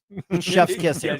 Not French kiss. Yeah, not French kiss. Chef's kiss. It's a French chef. It's a French chef. Yes. Sorry. So sorry. Never mind where my mind was. Anyway, I think nominees like Tulsi Gabbard ought to bring sinks with them to their first day. Yeah. Let that sink in. Right.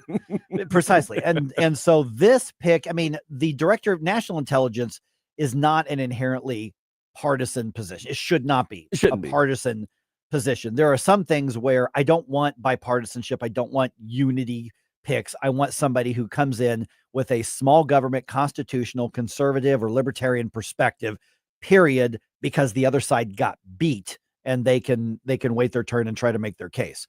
Other times it's not as particularly partisan as you would think, although the Biden administration's made it all partisan. Yeah. Like they've made a lot of these appointed positions very, very partisan. So I think that's part of the reason why the left is so up in arms about even all of them. Like there's some people talking about the Tulsi Gabbard appointment, right? As though it's like the end of the world because of how partisan it, or not necessarily partisan, but it's, oh no, this is the revenge that's coming, and it's because they kind of made their bed. Right. Every one of Trump's choices are essentially the end of the world as far as they're concerned. That's true. It So seems far, like. yeah, That's so true. far. Including, and let's go ahead and get to this one here. And I got to tell you, I was stunned when I heard this one. Matt Gaetz for Attorney General. Right. Okay, let me preface this. I said this a little bit ago. There are people who are on the same team, including people who are listening or watching this show right now, who are going to have very big disagreements on Matt Gaetz. Oh yeah, absolutely. Okay. I suspect there are disagreements in this room on that. So, by the way, reactions here 10 straight up on Rumble. I hope Tulsi yanks their chains. She will probably do that, and then unless they've already gotten out of Dodge, probably yank them and then beat them with it. I would think. Yes. So anyway, Matt Gaetz. This now, of course, he's now resigned from Congress. He immediately resigned. He is no longer a congressman. And that's another whole discussion about what the heck that was about. Well, he's okay. So he was reelected Tuesday. Yeah. And he resigned yesterday. So right. he was, he's under a House ethics investigation. So now they have no more jurisdiction over him. Right. They're going to vote tomorrow, apparently, as to whether or not to release the report on him, which none of us really know what it says. Washington reporters all say, well, there's a lot of very damaging stuff. I don't know. Well, the criminal referrals have all gone away. The criminal referrals have gone away. So the ethics investigation, which is separate and still ongoing, I don't know whether they're going to vote to release that or not. We're going to see. So let me get the hot liquids on my palate there. Okay, so I am one of those who thinks that this is Trump thriving on chaos. There is no possible way, whether you like Matt Gaetz or not, that you could say, what? There's going to be controversy and chaos? Of course there is. This is a massive double FU to basically everybody. Oh, yeah. On this. My first reaction when I heard this was, okay, well, the Department of Justice was weaponized against Donald Trump. Mm-hmm. So does this mean it's going to be weaponized by Donald Trump? Right. That's the worry. I think that's Right. going through everybody's mind now. Well, not everybody, but a lot of people's minds. Now, I think regardless of who his pick was going to be, the left was going to, presume they're going to go in with the presumption that the Department of Justice is going to be weaponized against them, because that's what they've been signaling the entire time, is that that oh my gosh, this is what he's going to do. This is here's his enemies list, and here's how this is going to work out, and it was part of the platform. Yeah, but this is a whole other level. Now, of course, with Matt of course, this feeds into that idea. That's kind of what I'm getting at. Is that this pick feeds into the idea. Whether or not it kind of works out that way is anybody's guess, but the indications are there that it's making people trepidatious, and I think that's one of the reasons why we're getting this similar response on the right. That's like this sends the wrong signal. Like the right isn't necessarily worried about the weaponization; they're worried more about the signal that it's sending. Oh, I think some are worried about Gates weaponizing, continuing the weaponization, redirecting the target. So here's the thing: is this if you're part of the MAGA movement and you identify as like the MAGA part of the right, I get, man, you're excited about this. You're like, he takes no prisoners, we're going to get him, and that's what I've seen already. But also understand that conservatives and libertarians are say, wait a minute, one of the reasons Trump got elected was to stop the weaponization of it. There's got to be 100 or more people who are better qualified to be attorney general, but they're not going to be more loyal to Donald Trump than Matt Gaetz is.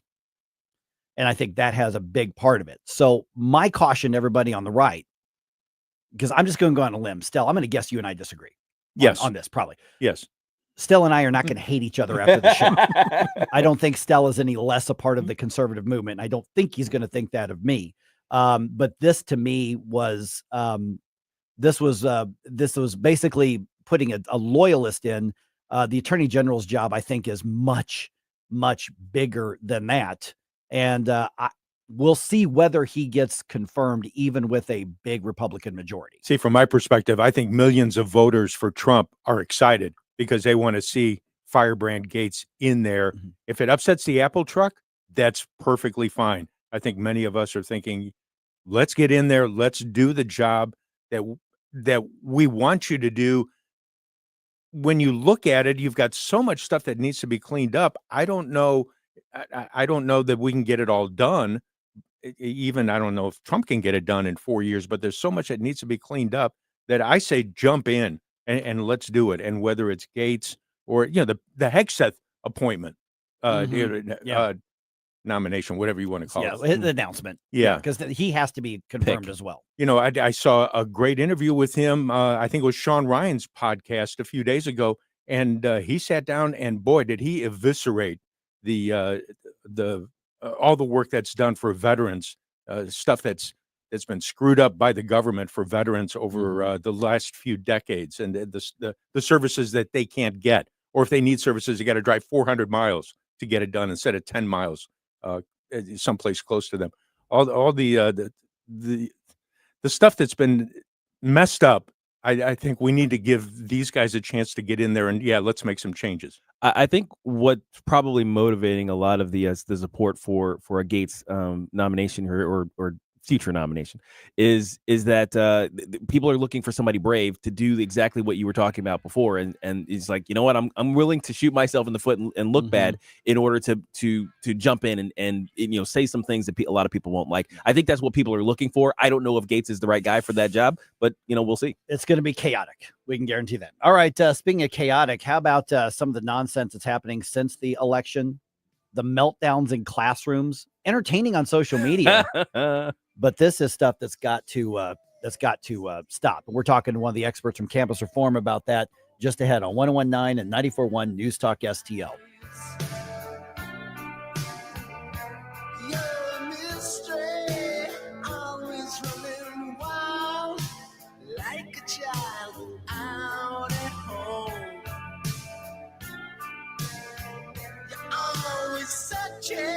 I'm searching for a feeling, but it's easy come.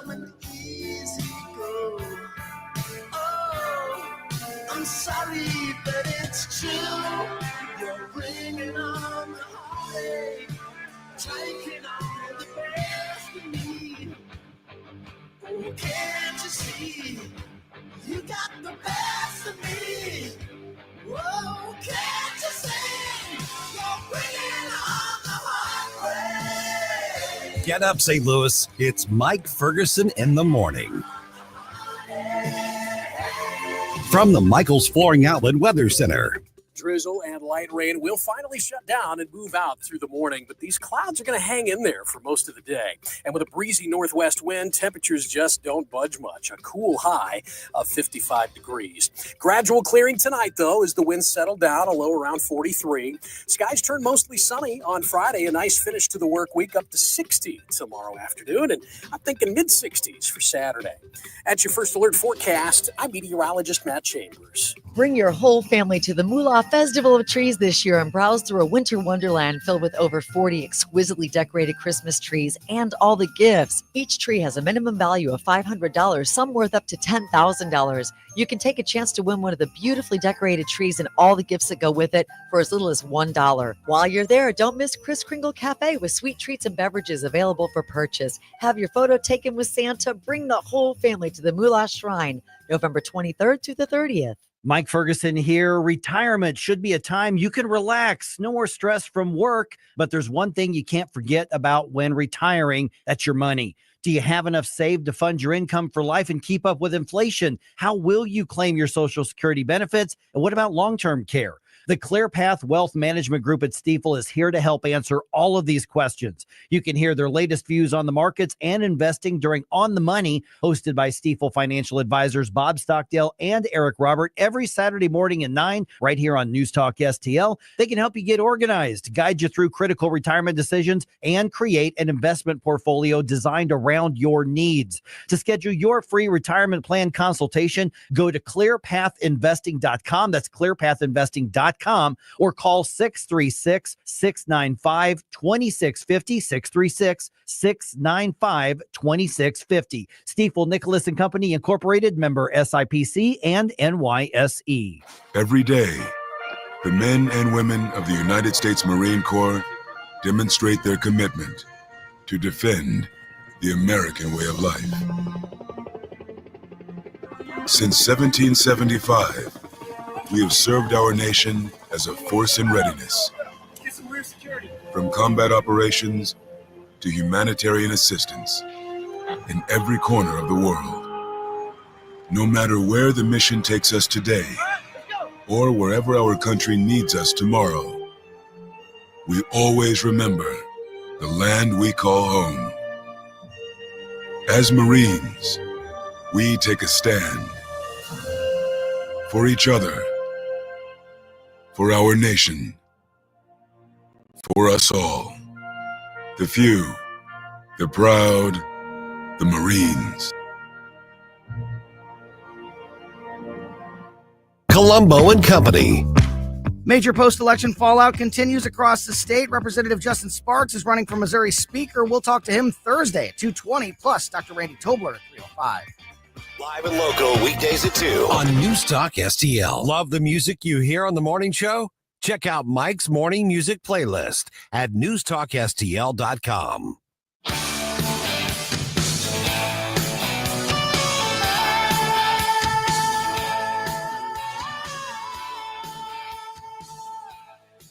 All right, it's almost a post-election tradition when Republicans win something.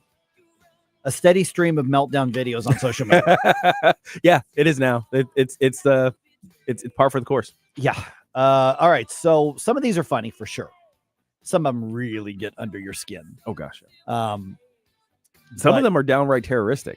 They really are. I mean, there was one where a young woman got so out of control. She's like, I'm going to fight and I'm going to kill you if you tell me you voted for Trump. And she's obviously resigned from her position, but these are teachers. Yep. And then you get to the college aspect of it.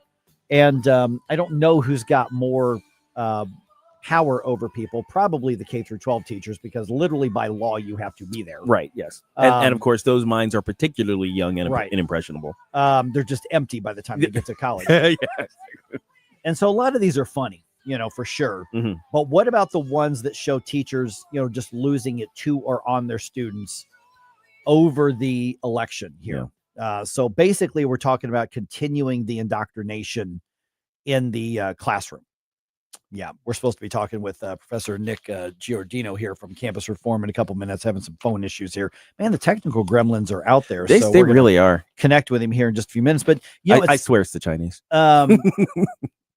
So it's, here's the thing is those, and I get a kick out of those videos too. I mean, sure. like, for instance, if you're feeling down and you want to have some fun, look up the videos from like leftists losing and crying, after an election result, Screaming at the sky or yeah, their exactly. walls or something. Those are so funny. But at some point you got to remember, if they're just doing that in their car, just enjoy it. Yeah. Just enjoy their misery. Yeah. And understand that when candidates I like don't get elected, it doesn't occur to me to do that. To think that way. It doesn't occur to me to tell somebody you're not allowed to come over for Christmas. Well, it doesn't occur to me to cry. Yeah, that's to right. to begin with. Like even in my private time, as I'm considering the state of the world, it never when we lost big in 2022. Oh, remember yeah. the red wave that wasn't didn't happen. Yeah, it didn't happen. We were all predicting it because all the signs pointed to it, and then it didn't happen. And I was like, well, dang it. And then I moved on with my life. Right. As opposed to what you occasionally see, going around here in the internet. It's like, oh my gosh, everything's good. They're coming out of it. I'm quoting. By the way. That was a quote. That was a quote. So I don't understand that mentality to begin with, even if I were just in my private time. Right. Precisely. Let alone filming it for the internet to enjoy. All right. So we see those videos, but there really is a bigger picture on this. Campus Reform's done a lot of work on this. We are now joined by Professor Nicholas Giordano from Campus Reform. Nick, good to chat with you again. Been a little while since you and I have talked.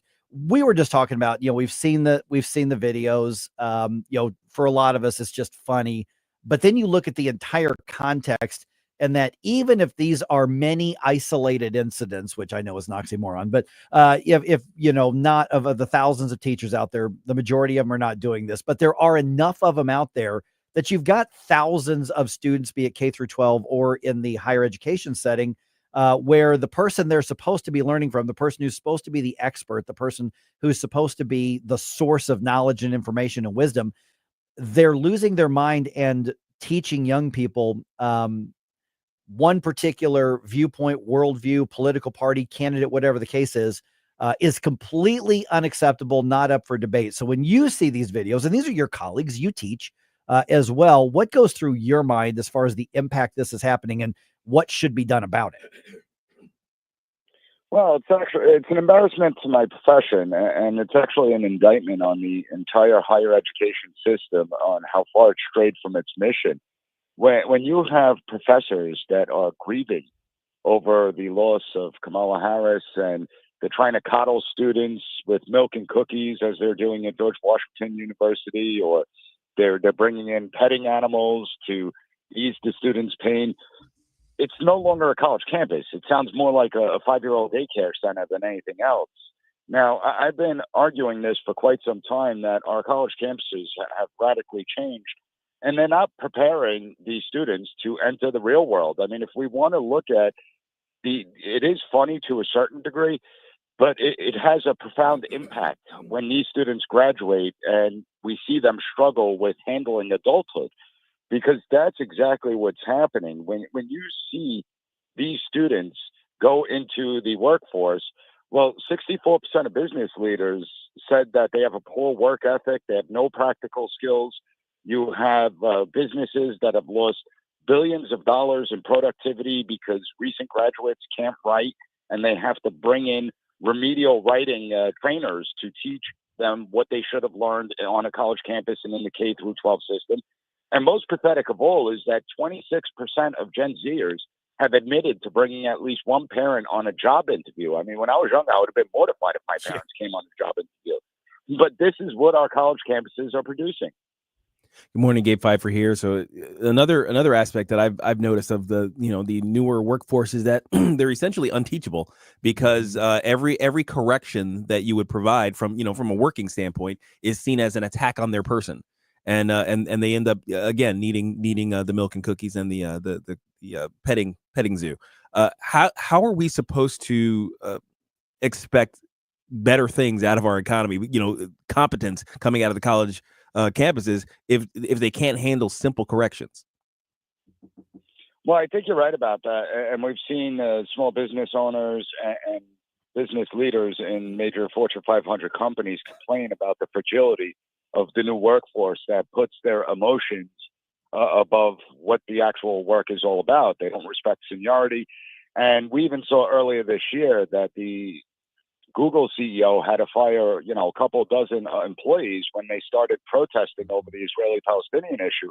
And he said that this is not a college campus. It's not a place for activism. It's a place for business. And so I think what we need to do at the college level is we need to introduce stricter standards. I mean, standards have been lowered dramatically. At Campus Reform, we've been reporting on equitable grading systems where teachers are no longer giving Fs because of the self-esteem and impacts the self-esteem of the student body. We're seeing these biased reporting systems where if a student finds anything offensive, they can report it to their college administrators. And we need to do away with all that. I mean, the whole point of college is to turn young adults into people that are going to be productive within their communities and within the workforce. And if you're not teaching them those skills, what's the point? And employers have noticed this.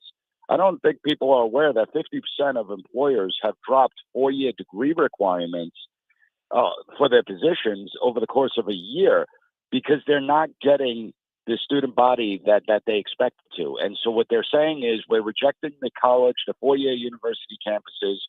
We're just going to hire right out of high school. This way, maybe we can mold them and train them in our own way where they will be productive employees. Good morning, Nicholas Stalpontikis here. I know your focus is on colleges and universities, but how much of the blame should also be placed on our K through 12 school system for these soft kids that are getting into college? I think it's an indictment on the entire education system, not just higher education. I mean, the reality is that our K through 12 system is not working. It's been broken for quite some time. 12th grade textbooks are written at 7th grade levels because students can't read at a 12th grade level. And that right there shows you how we failed. We have student proficiency levels at all-time lows. And in my state of New York, we performed twice below the national average. So the New York State Board of Regents decided they're going to change what proficiency actually means in order to cover up their failures. So K through 12 certainly deserves an enormous amount of blame as well, because if the students don't come into college prepared, well, the colleges look at it like we can't fail everyone. If they don't know how to write, we can't fail the entire class. And that's part of a mindset that has infected the education system, where it's easier just to give everyone an A and you don't have to deal with complaints of students and parents, as opposed to actually teaching them how to think critically, how to write, proper grammar. And we're seeing this all over the place. Getting back to the meltdowns that we're seeing from the professors, I have a theory that the poor performance and the indoctrination are related. That because of the emphasis that these teachers have on the various presuppositions they have about life, and kind of making sure that those are inculcated into their children, that they hold sway over, that it's preventing them and replacing traditional instruction, so that these kids aren't coming out with knowing anything except what the indoctrination is telling them. Yeah, that's certainly a big part of the problem. And a lot of these professors, they don't give students a chance. These students are capable if you teach them right. In my classroom, there was no therapy needed. For the last 2 weeks, we've been discussing the election, the Electoral College, campaign strategies. And following the election, students were able to engage in a constructive discussion. And we were able to challenge the assumptions they made prior to the election and what the actual outcome was. Now, some of my students were happy with the results of the election. Others were disappointed. But most importantly, they all left with a deeper understanding and appreciation for the American political system and the democratic processes that we have in place. And that's what college is supposed to be about. The students, I'm not there to make my students have the same ideological beliefs that I do. I'm there to challenge them. I'm there to push them. I'm not there to coddle them or tell them what they want to hear. I'm there to get them to start thinking.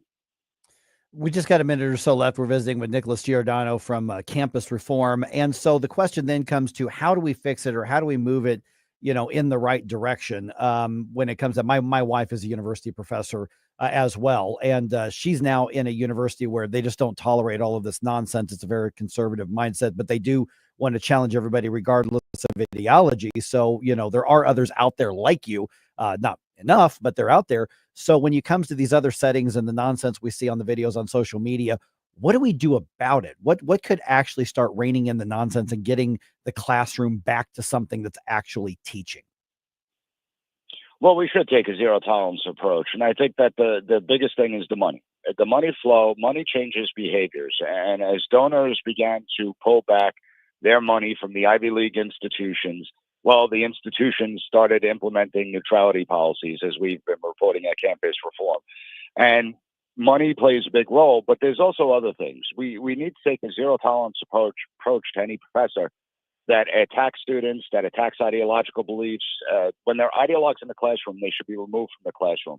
And so I hope that these campuses start cracking down on professors that are not really teaching, they're not educating, and instead are indoctrinating. All right. We want to keep up with Campus Reform because you all are very, very targeted on what you're doing, but you're targeting a very, very big, important issue. And of course, I know you've got a podcast out there as well that deals with a lot of these issues. So how do people get in touch with you? We've already tagged you on social media.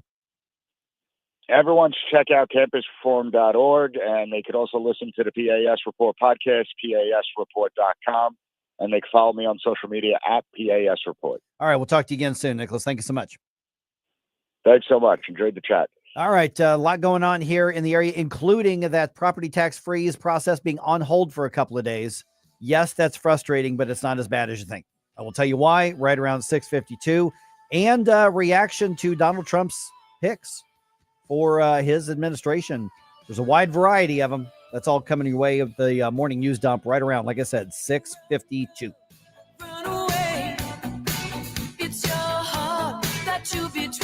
Like us on Facebook at News Talk STL. Get up. It's Mike Ferguson in the morning.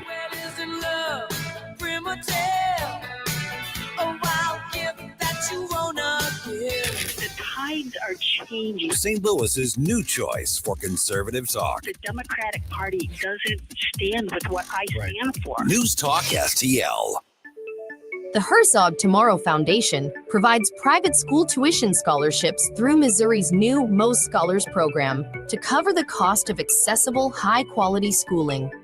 Hi, this is Mayela Esser with the Herzog Tomorrow Foundation. Our private school tuition scholarships wouldn't be possible without the support of generous Missouri taxpayers. If you're a Missouri taxpayer interested in redirecting your tax dollars and sending them to Missouri students in need of a better education, please contact me at herzogmostscholars.org. Better education for students creates a better tomorrow for all. Learn how you can help provide a better education for Missouri students at herzogmostscholars.org. That's herzogmostscholars.org. Also, sign up for The Lion, an initiative of the Herzog Foundation that carries articles covering a wide range of issues facing American families and culture. herzogfoundation.com. That's herzogfoundation.com.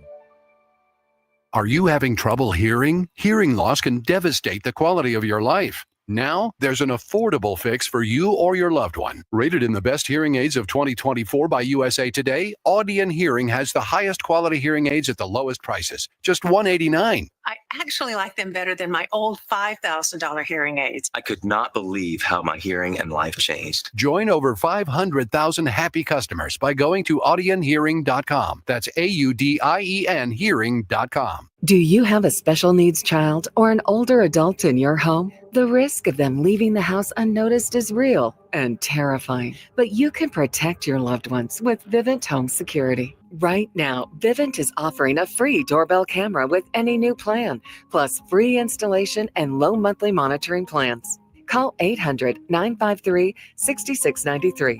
That's 800-953-6693. Monthly service agreement required for free installation. This hour of Mike Ferguson in the Morning is brought to you by Stifel. Request a portfolio review from your Stifel financial advisor at stifel.com. That's STIFEL.com.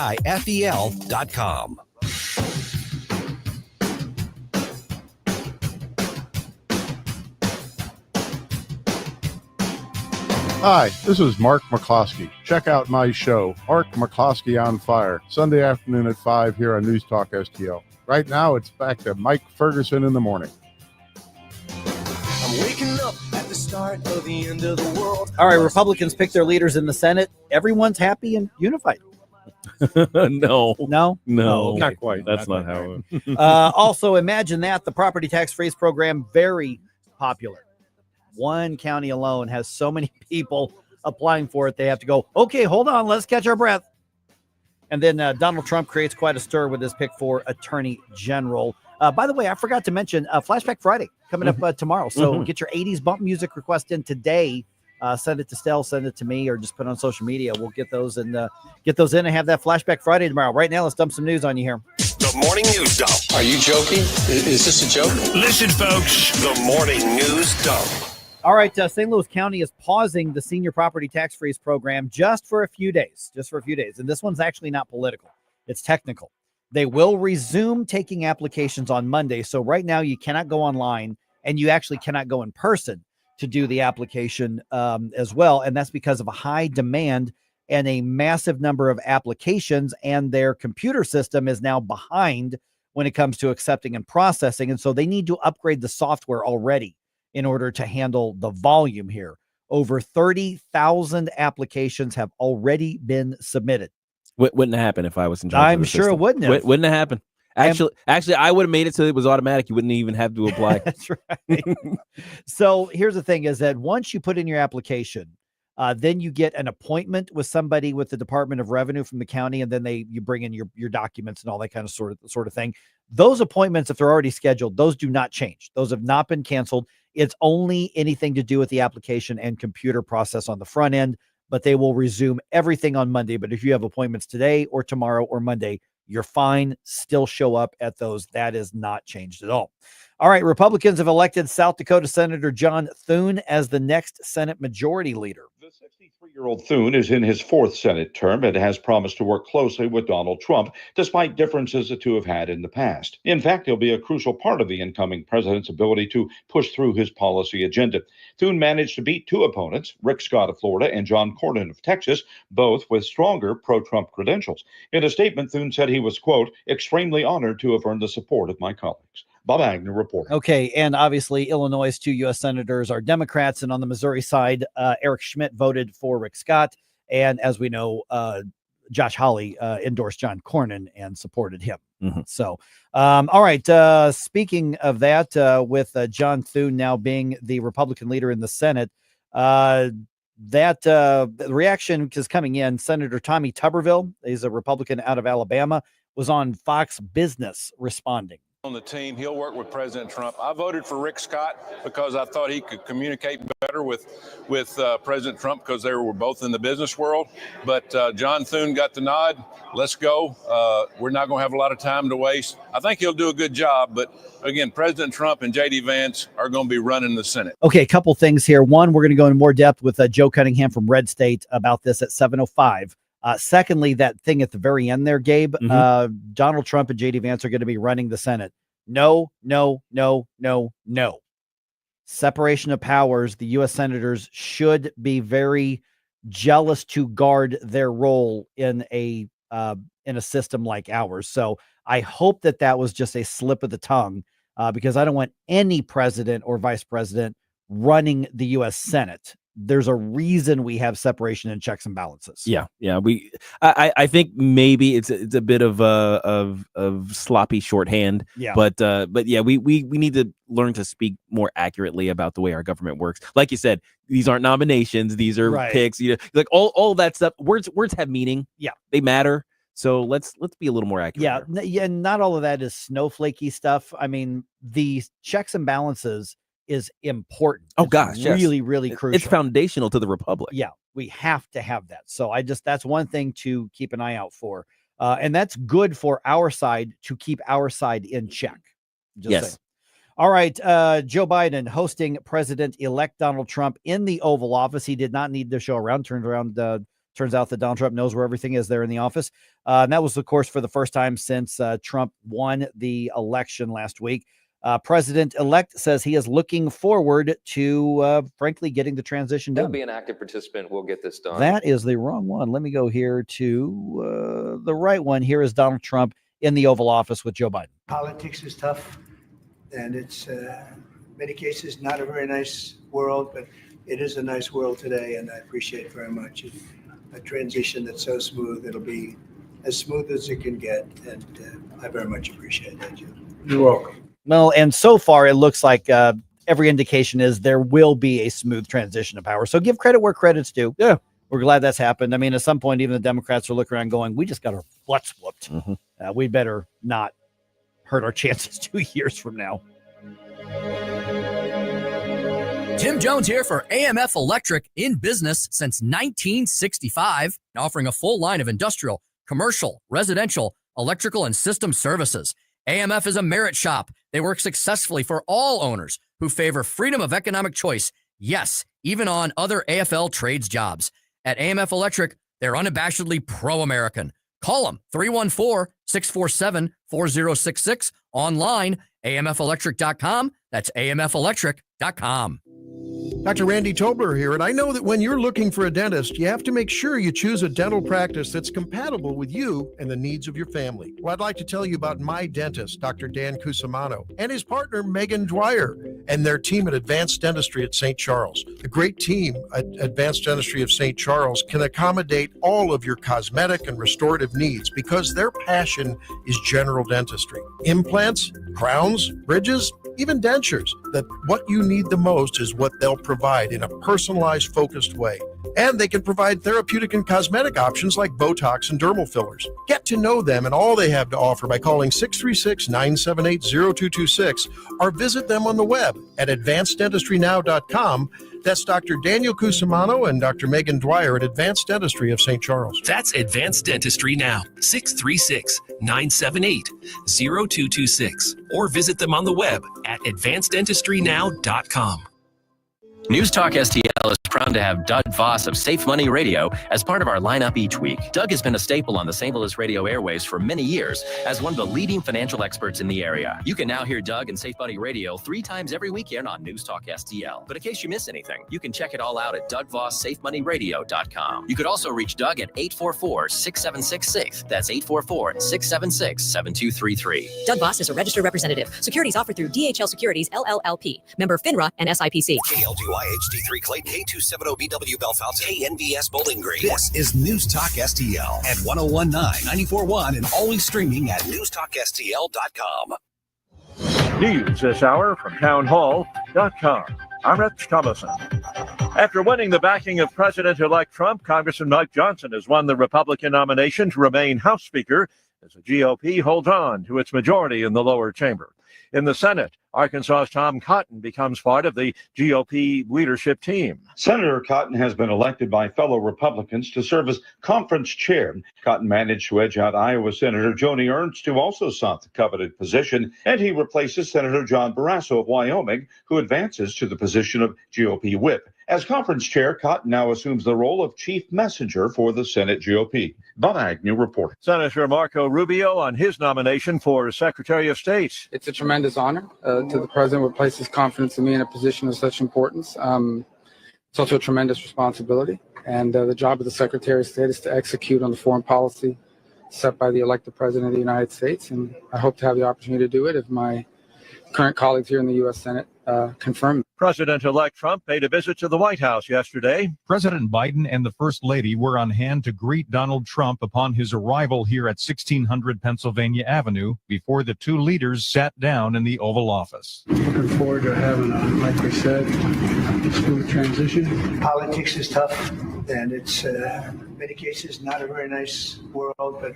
it is a nice world today. The two men shook hands and reaffirmed plans for a peaceful transfer of power. Greg Clugston, the White House. Gun rights groups have gone to court challenging Maine's 72-hour waiting period for firearms purchases, arguing it's unconstitutional and flatly inconsistent with the Second Amendment's original meaning. Watching Wall Street this morning, stock futures are higher. The Dow futures are up 101 points. NASDAQ futures ahead 8 points, and the S&P futures better by 5. More on these stories at townhall.com. Hi, everyone. If you or someone you know were diagnosed with lung cancer or mesothelioma, listen up. This could be the result of asbestos exposure, and you could be entitled to significant compensation. Call us at 800-818-0200 to find out if you qualify for a cash settlement. I'm here with spokesman John Wolf. So, John, tell our listeners who should call right now. Well, Maria, first off, thank you for having me here to help the listeners. Now, as far as who should call in, anyone who's been diagnosed with lung cancer or mesothelioma should give us a call right now and find out if you qualify for a cash settlement. Call 800-818-0200. Thanks, John. You heard it, folks. If you or a loved one were diagnosed with lung cancer or mesothelioma, call right now to find out if you qualify for cash compensation. 800-818-0200. Advertisement sponsored by Legal Help Center. May not be available in all states. From the Michaels Flooring Outlet Weather Center. Drizzle and light rain will finally shut down and move out through the morning, but these clouds are going to hang in there for most of the day. And with a breezy northwest wind, temperatures just don't budge much. A cool high of 55 degrees. Gradual clearing tonight, though, as the winds settle down, a low around 43. Skies turn mostly sunny on Friday. A nice finish to the work week, up to 60 tomorrow afternoon. And I'm thinking mid-60s for Saturday. At your First Alert forecast, I'm meteorologist Matt Chambers. This hour of News Talk STL brought to you by Senior Memorial. With the average funeral bill being over $9,000, are your loved ones prepared? Call 314-866-8886 or memorialplans.com. Senior Memorial Heritage Protection. Nate Lucas here for the Village Bar in the heart of Des Peres. Since 1948, the Village Bar has been the go-to destination for delicious food, cold drinks, and unbeatable atmosphere. Savor their famous wings, burgers, and onion rings, or grab a drink from their fully stocked bar. Catch all the big games and enjoy the company of their friendly staff. Plus, don't miss the 1879 Distillery, a one-of-a-kind experience right next door. The Village Bar offers the best value in town. Find the Village Bar on Facebook and come experience where history meets great times. You'll be glad you did. Tony Colombo here for the Farmers Co-op Old Town Country Store in Old Town St. Peters, where they have a huge selection of products and services for your yard and home, including a full line of lawn and garden products, a full line of products for animal care, and that includes anything from livestock to the family dog or cat. They'll fill any size propane tank for about half the price of a new one, and so much more. Visit them in St. Peters on 2nd Street, right behind the QT at 70 and Mid-Rivers Mall Drive, and check out all their products and services at oldtowncountrystore.com. This hour of Mike Ferguson in the Morning brought to you by Window World. Simply the best for less. 314-993-1800 or visit windowworld.com. Mike Ferguson. You play ball like a girl! Gabe Pfeiffer. I triple dog Darian! Get up! Get up! Can't you hear the alarm? Get up, St. Louis. So it's time to get out of bed. Pour yourself the greatest cup of Kofifi the world has ever seen. Rise up with one voice, drain the swamp, and take back our country. Today's the day we're going to do it, and it's time to do it right now, believe me. Mike Ferguson in the Morning on News Talk STL. Get up! Get up! This is your cousin God. All right, the new Senate Republican leader is picked, not the MAGA guy. How much of a difference is that going to make? And who in their right mind would want Mike Johnson's job as speaker right now? I have no idea. Oh, my goodness. Now, by the way, while my wife is still sleeping, I just saw, Tulsi Gabbard speaking about her, so her, you her can appointment. make a comment because your wife's still asleep. She has no business being that attractive. That's so true. That's so true. You work in government, ma'am. That's right. It's the uniform, isn't it? Sure. Let's go with that. Yeah, Let's we'll go say with that. We're going with that. Yep. All right. By the way, the left does not seem to be learning from their electoral beatdown. At 7:20, hear from Illinois Governor J.B. Pritzker. What's got him all fired up? And yes, it is all the wrong thing. You know, we had a comment on Rumble. Now that you mentioned that, we want justice, not revenge. But the left doesn't seem to understand that. They don't understand the difference. I think that the majority of people on the right absolutely see it that way. I think there are more people than we would care to admit who absolutely want revenge for the definite wrongs that were done. So I think it's on us to say, okay, revenge, no. You get revenge at the election time. That's your revenge. But no, there are some who do, but hopefully justice is what people focus on. So I hope that's right. But I also am more of a realistic to go, no, there are people on our side who are revenge oriented without a doubt. And they couch it under the phrase justice. Yes, exactly. But again, well, you want real revenge? Well, that's a human failing. So Right. yes, there's obviously going to be. Let me people tell on you both how to sides get who do that. revenge. Yeah. Expand your majority in 2026. Yeah. There's your revenge. Mhm. That's how to do and it. shrink the size of government. Yes. Like And- shrink it. Like Yeah, not just exactly. slow its growth, shrink it, make it small. That's what we'd like to do. Please do the thing. Why do you hate the children? Joe Cunningham's with us right now. You can find his work at RedState, and so that's a long roundabout way to actually get to Joe. No, So- yeah. Hey, Joe. But Joe, let's start with the U.S. Senate. Three-way race there. The word that we're getting, what they're saying in front of the TV cameras, is like, you know what? We had a good, robust debate. We voted John Thune as our guy, and you know what? We're unified. We're going to move on. We're working with Donald Trump, and there were a lot of people watching this very, very closely because the Republicans haven't had a majority like this, and I don't know how long. So John Thune's got a big task, but he's also got a tremendous amount of opportunity and power right now. Where do we go from here? So the first thing he's got to do is he's going to have to play very nice with the MAGA crowd. They were very, very outspoken against him in particular, to a lesser extent, John Cornyn. And that's one of the things that kind of led to the result that we got yesterday. There are a lot of senators, and I'm not just talking about moderate establishment type guys, but also guys who are pretty solidly conservative. They don't like being essentially bullied by the online right into doing a certain thing. So that's kind of one of the whispers that's come out of DC is that, look, we're going to choose our own. We're not going to let you very loud, obnoxious voices on Twitter tell us what we're going to do.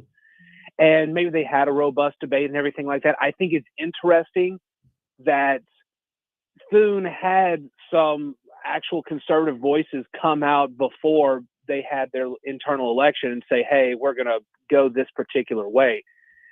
Ultimately, who the majority leader is not going to matter nearly as much as whether or not the GOP can come together. It's going to be the same issue in the House, and we can get to that in a sec. But you've got the conservatives, you've got the moderates.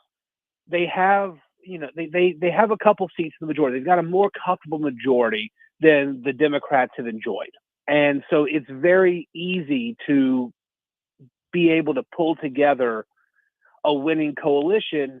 You do have the filibuster to deal with, but you also have reconciliation, which is that process of getting a specific revenue-oriented piece of legislation through without having to go through the filibuster-proof deal. So you don't need the 60 or more votes to get there.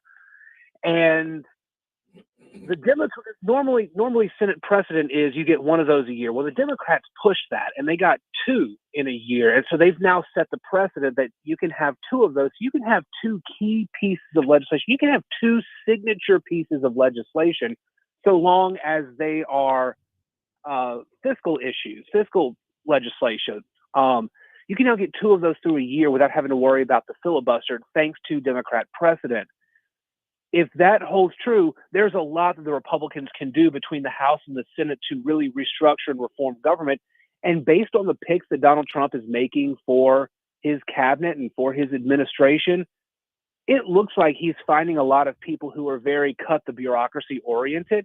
And so a fundamental restructuring of the federal government to be able to save on some of those fiscal issues seems to be one of the key domestic priorities of this incoming Trump administration.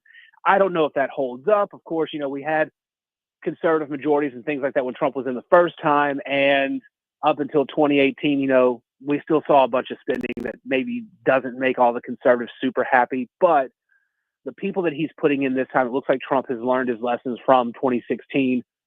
And I think he's got some reform-minded folks that he's putting into power. Morning, Joe. Gabe Pfeiffer here.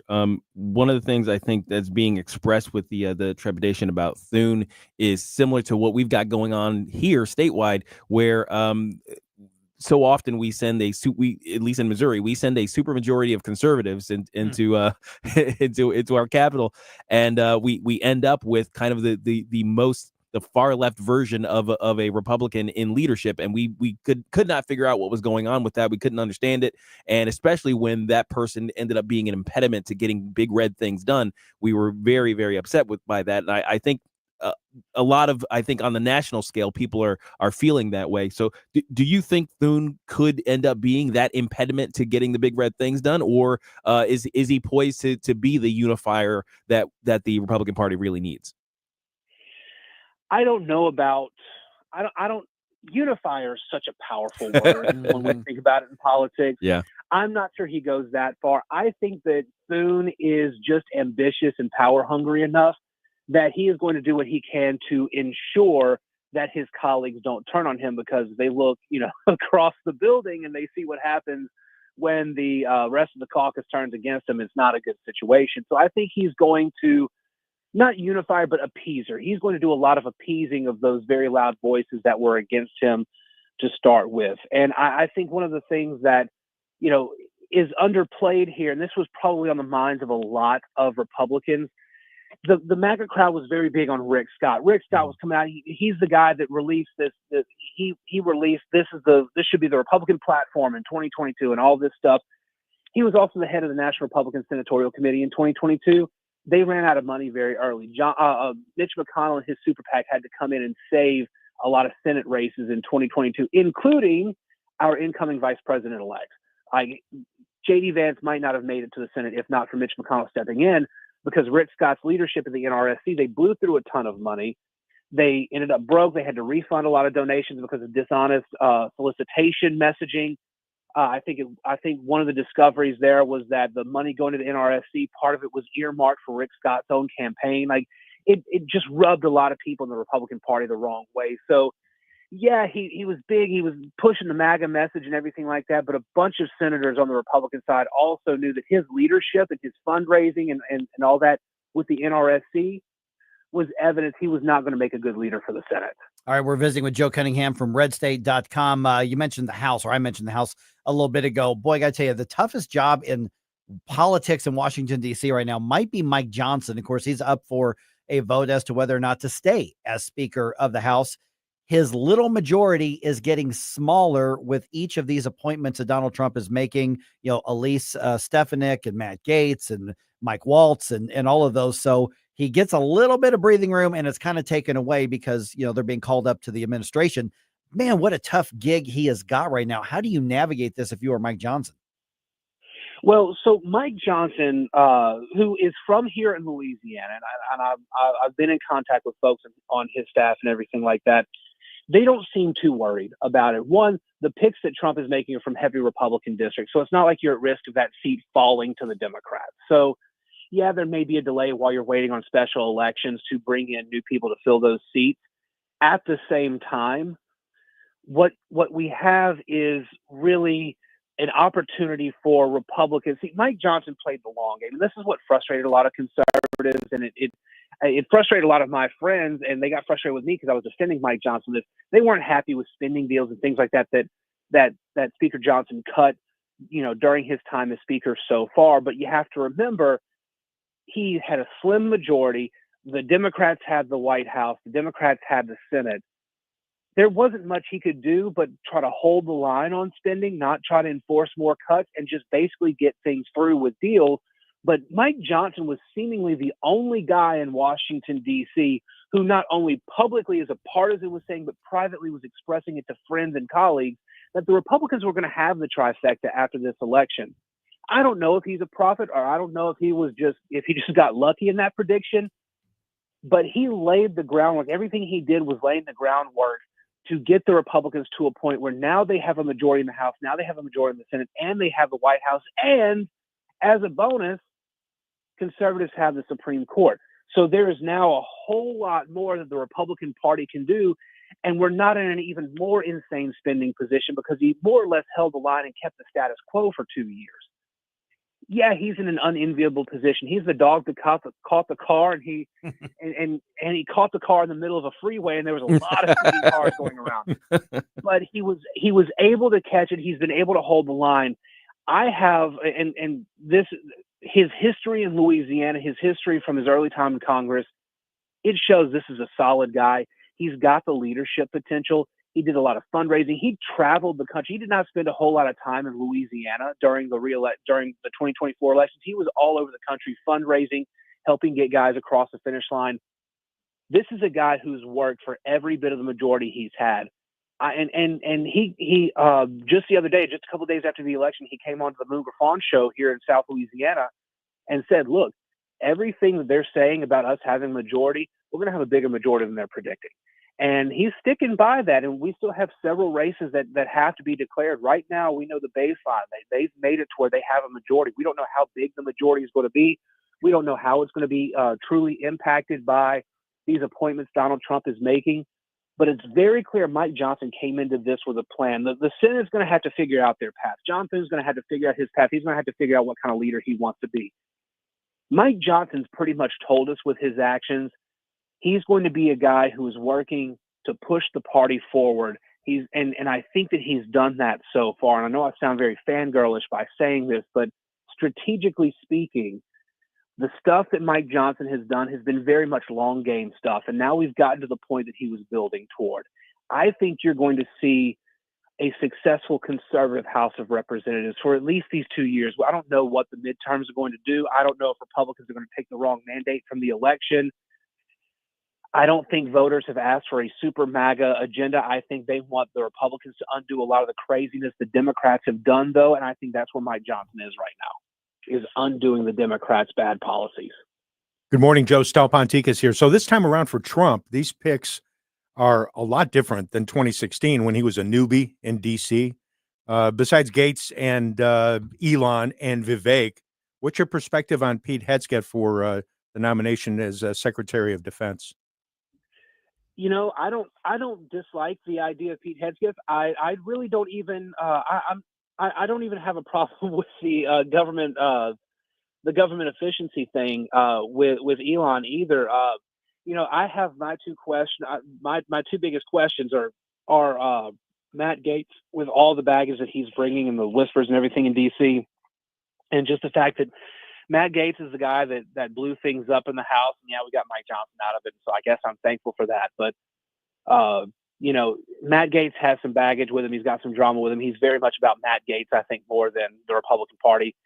And I also have questions about Kristi Noem. There's not really much in her record that screams Homeland Security, you know, but those are the only two questions I have. He's brought in people in his nominations who have knowledge and expertise in the areas that he's choosing them for. And again, I think these are a lot of reform-minded people. They're not status quo folks. They're not preachy ideologues. These are reform-minded folks, and Trump is bringing reform to the federal government because now, you're right, in 2016, he brought in a bunch of friends. He brought in a bunch of folks who were like-minded, or at least at the time, like-minded individuals. They were richer guys. They were bigger names. I think he understands now that the rich and the elite, they just because they made it big and they have more money, that doesn't mean they have the better ideas. And I think that now he's listened to a lot of advisors and he's pulling in a lot of smart choices. Marco Rubio for Secretary of State is probably my favorite choice that he's made so far because this is a guy who understands the threat of China and Russia and Iran, you know, that kind of new axis of evil. But he also deeply understands the problems in South America. Nicolas Maduro had better watch it. This is the worst news that a South American dictator can get is that Marco Rubio is going to be Secretary of State. And they're right below us. They are the closest threat to our border. And anything, you know, Mexico and on south, Marco Rubio is very, very knowledgeable on that. He's been a voice in Trump's ear on those issues since Trump first got into office. That's what got him this spot. And between him and Mike Waltz, you're looking at two really good not neoconservatives, but definite hawks when it comes to China specifically, but a lot of these geopolitical threats worldwide. We're not, I think somebody or several voices have complained about a neoconservative takeover of the Trump administration. This isn't that, but this is people who are keenly aware that if you want a strong nationalist America, you have to be aware of what's going on geopolitically, what poses a threat to American independence by being ready to take on those enemies abroad, which is what these guys represent. All right, Joe Cunningham, find his work at RedState.com. We've already tagged you on social media as well, Joe. Really appreciate you being on the program, man. Hey, always a pleasure. Anytime. Thanks, Joe. All right, speaking of undoing what the Democrats did and the mandate, why aren't Democrats learning from the electoral beatdown they just got? We got a soundbite from J.B. Pritzker right here in the News Talk STL area on the Illinois side. He's doubling down on one of the things that got his side beat. They're bullies. Well, they're about to get bullied. There.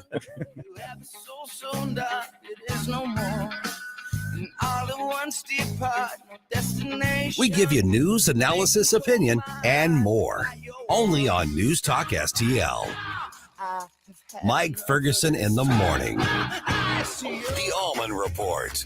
Hey, Thursday on the Allman Report. Oh, we're having fun now, aren't we? The Gateway pundit Jimmy Hoff joining me. It's the Allman Report on News Talk STL. Jamie Allman, weeknights at 8 on News Talk STL. Tim Jones here. I want to tell you about an awesome business located in my hometown of Eureka, Missouri that we use all the time for our exterior homestead needs. Eureka Contracting and Roofing. Veteran owned. They will come to you and schedule a one-on-one consultation. They know that replacing your roof or anything on the exterior of your home is always a really big deal, which is why they've always got a no pressure, no obligation inspection and evaluation. Fully licensed and insured. Nothing but the highest quality of materials made right here in the USA. 636-938-ROOF. 636-938-ROOF. EurekaContracting.com. That's EurekaContracting.com.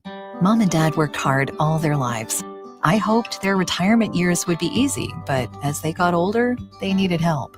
So I called Right at Home. They're experts in navigating the aging journey and have a unique 5-step approach to in-home care. Right at Home created a custom care plan for my parents. Now they get support, and I have peace of mind.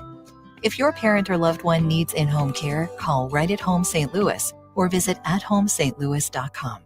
Tony Colombo here for the cleaning pros at Zero Res, the team we trust with keeping our home clean and healthy. And the folks at Zero Res know how important it is to you to have a clean, healthy home this holiday season. And that's why they have this great offer for you right now. Book a cleaning with Zero Res in November and mention the Colombo special, and you'll get 3 rooms of carpet cleaned starting at just $129. Plus, you can take $75 off an air duct cleaning. Again, just mention the Colombo special when you call 314-474-2020 or when you book online at ZeroResSTL.com. Hello, fans of the paranormal. I'm Frankie, host of the newest show on News Talk STL on a Garage. And we'll be discussing everything paranormal, from ghosts, demons, hauntings, and aliens to skinwalker, Bigfoot, fairies, and the Chupacabra.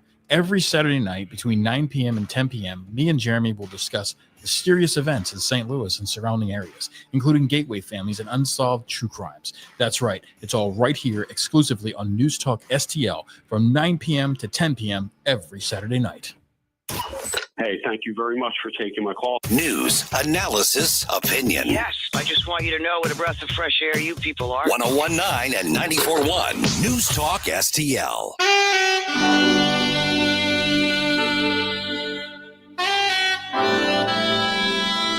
Hi, it's Vic Porcelli. And Ken. Hi, Ken. Hey, Vic. Ken and I are on every Monday through Friday, 9 to 11, right here on News Talk STL. Right now, you're listening to Mike Ferguson in the morning on 101.9 and 94.1 News Talk STL. Whoosh, my morning people.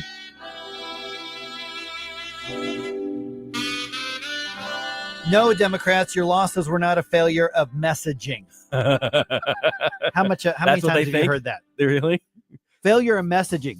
Our message didn't resonate. No, it was a failure of your policies and of your core values. Mm-hmm. Yeah, pretty much. That's what got rejected. Yeah. Man. News Talk STL's app. I haven't mentioned that today. If you haven't downloaded that, what you doing? Man, go get it. It's free. And then you can take us anywhere you want. All right. J.B. Pritzker was on. You're going to be surprised to hear this. MSNBC. No way. Yeah. No. Yeah. I didn't even know they were friends. Yeah. No, they were. Talking about the mass deportations. Have you noticed the left has really grabbed hold of this? Oh, gosh, yes. They think this is going to be the winning issue that's going to win them back. voters. People are going to go, what? Mass deportations of illegal immigrants? Oh, no. How could I have voted this way? I am definitely picking Democrats next time. Yeah. For some reason, they don't realize that's what we asked for. Right. It's like they said, we're going to mass deport. And everybody said, oh, okay, Yeah. good. And let's do it. So here's Governor Pritzker on MSNBC responding, basically doing the I am not going to allow that in my state sort of thing here. We also want to make sure that there isn't a violation of people's rights with, raids, for example, that are done in coordination with local law enforcement on people who are frankly holding down jobs and have been in this country for many, many years. We think that's improper. And in Illinois, that's not something that we would condone. There's been some talk about using other states' National Guard, red state National Guards to somehow come into a blue state and try and enforce these new Stephen Miller inspired rules. And that's just not something we're going to accept. What the heck is that guy talking about? What violate their right? You know what? Even illegal immigrants do have some basic rights. Well, sure, obviously, they have a right to not be murdered. Yeah, they have a right to, so there are some basic human rights that are extended to them. But 99% of the so-called rights don't exist for them because they are living criminally in the United States. Right. This is what the left, especially the hard left, does not understand about what voters across this country just told them. And lest they say, well, sure, in these deep red conservative wacko areas, no, all the swing states. Yeah. Almost all the swing state U.S. Senate races as well. There were a couple swing states that the Democrats held on to, but for the most part, this was a message across the country. This issue matters. We want it dealt with. We want it dealt with strongly. And the Democrats, the left, they just can't seem to understand that. Well, what's even more surprising is their lack of understanding of the fact that they didn't just, it's not just that they lost certain demographics. I mean, and they clearly lost those demographics because, Donald Trump came out with the majority, but their share of the demographics that they won was decreased across the board. Cities moved in the direction of they moved red across the board. So even there are more people in the cities who agree now than they did 4 years ago or 6 years or 8 years ago. So everybody saw what happened to their town. Yeah, Boston, Chicago, Indianapolis, Denver. You name it. Yeah, and even so, even if we're just talking about the quote unquote peaceful illegal immigrants who are just working jobs, just working the job is actually having an impact on that community. And they know this now, and because they've experienced it, and they're saying, well, I'm sorry, but that's not how that works. Here's the thing too. If you have done something illegal to get yourself a warrant, it doesn't matter if from then on you're just peacefully going to work. If you get stopped by the police just for a simple turning violation, you didn't use your turn signal, and they find your headlights out, and they find out you have a warrant, you still go to jail. But that's how that works. Yeah. If you are found to have violated the law by crossing our border, and all I'm just doing is peacefully working here, it doesn't matter. You still get a raid, buddy.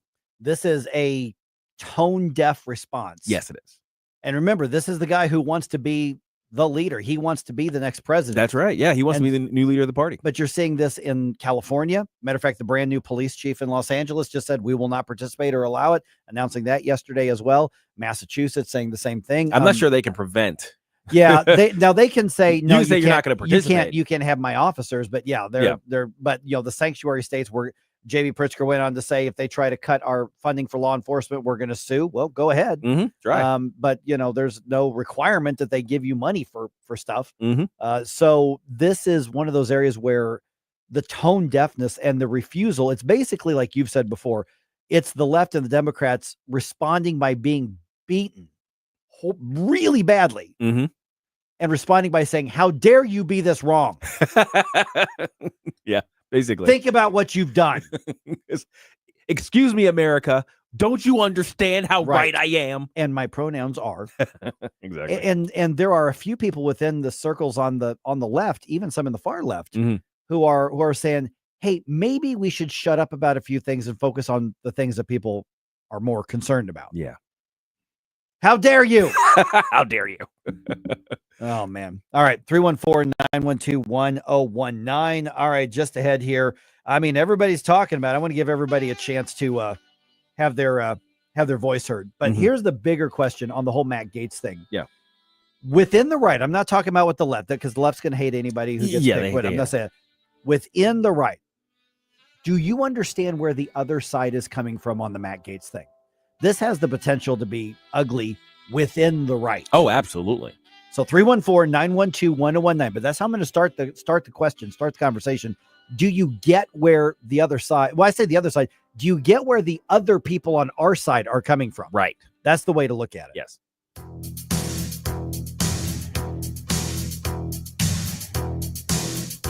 This is News Talk STL at 1019, 94.1, 99.1 HD3 and newstalkstl.com.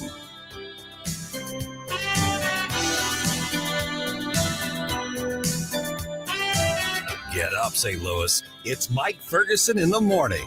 The sun goes down, the night rolls in. You can feel it starting all over again.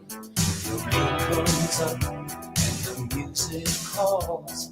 You're getting tired of staring at the same four walls. From the Michaels Flooring Outlet Weather Center. Drizzle and light rain will finally shut down and move out through the morning, but these clouds are going to hang in there for most of the day. And with a breezy northwest wind, temperatures just don't budge much. A cool high of 55 degrees. Gradual clearing tonight, though, as the winds settle down, a low around 43. Skies turn mostly sunny on Friday. A nice finish to the work week, up to 60 tomorrow afternoon. And I'm thinking mid-60s for Saturday. At your first alert forecast, I'm meteorologist Matt Chambers. John Beal knows that new roofing companies can look big and trustworthy on the internet, but the fact is 96% of new roofing companies go out of business within the first 5 years. John Beal has a reputation for excellence, reliability, plus lowest cost, best roof, best guarantee. Those here today, gone tomorrow roofers, they can't match John Beal. For home or business, trust my friend John. 1-800-NEW-ROOF. 1-800-NEW-ROOF. Larry Connor's commentary, brought to you by Vincent's Jewelers, offering a wide selection of jewelry, including lab-grown diamonds, affordable earrings, bracelets, necklaces, and rings, up to 75% off their natural counterparts. Visit vincentsjewelers.com. This is Larry Connor's commentary on News Talk STL. Trump makes a brilliant move asking Musk and Ramaswamy to lead the Department of Government Efficiency. He says they will lead the way dismantling government bureaucracy, slash excessive regulations, cut wasteful spending. Each of those will be like trying to unravel tangled line on your fishing rod. Oh, you don't fish? Never had to deal with that issue? Well, let me tell you, sometimes you get so frustrated, you just cut the line. So Musk and Vivek might take that approach. Listen to some of the spending they've got to dig into. Thousands for drag shows in Ecuador. Taxpayer dollars, U.S. dollars, thousands more to study the secret language of butchers in Paris. I didn't know they had a secret language. Thousands more to develop AI smart toilets. What? What does that mean? And then you got 500,000 for a DEI zoo. For what? They're going to have to look at doing something like Trump says, a modern day Manhattan Project, which produced the atomic weapon. And I have no doubt they'll be blowing up wasteful products like 400,000 to teach elementary kids how to be transgender. Get more Larry Connors on Larry Connors USA. Tonight at 6 on News Talk STL. I'm honored to tell you that the Cafe Napoli family is growing. That means you're going to have more locations to enjoy the Napoli experience. The Napoli heritage of fine dining continues with Napoli Kirkwood. So you have Cafe Napoli in Clayton, Napoli 2, Town and Country, Napoli 3, St. Charles, right next door, Napoli C, and don't forget Napoli Brothers Pizza and Pasta in the district, Chesterfield Valley, plus soon, Napoli Kirkwood. Southern Armory, your hometown gun store. Come and be more than just a customer. Southern Armory, we carry the best guns, holsters, knives, magazines, ammunition, and even food storage. Special orders are welcome. Southern Armory, 1 mile east of 270 and 44, 9901 Watson Road, and southernarmory.com. That's southernarmory.com. Whether you're purchasing your first firearm or adding to your collection at Southern Armory, you're more than a customer, you're part of the family. Follow Southern Armory on Facebook or at southernarmory.com. Your heating system isn't getting any younger, and waiting might cost you big. Katie here at Elite Comfort Experts. With new government mandates and 2025 manufacturer price hikes, delaying a replacement means paying more. But here's the good news. You can save now with tax credits, utility rebates, and easy financing. No gimmicks, just guarantees. Don't wait for your old furnace to quit for good. Call Elite Comfort Experts today and replace your system before prices go up. Call Elite at 636-887-0971. What happens next? Iran calls Israel's strike over the weekend unlawful. Happens right here. That you cannot send 200 ballistic missiles into Israel and expect us not to react. 1019 and 94.1 News Talk STL. Love the music you hear on the morning show? Check out Mike's morning music playlist at newstalkstl.com.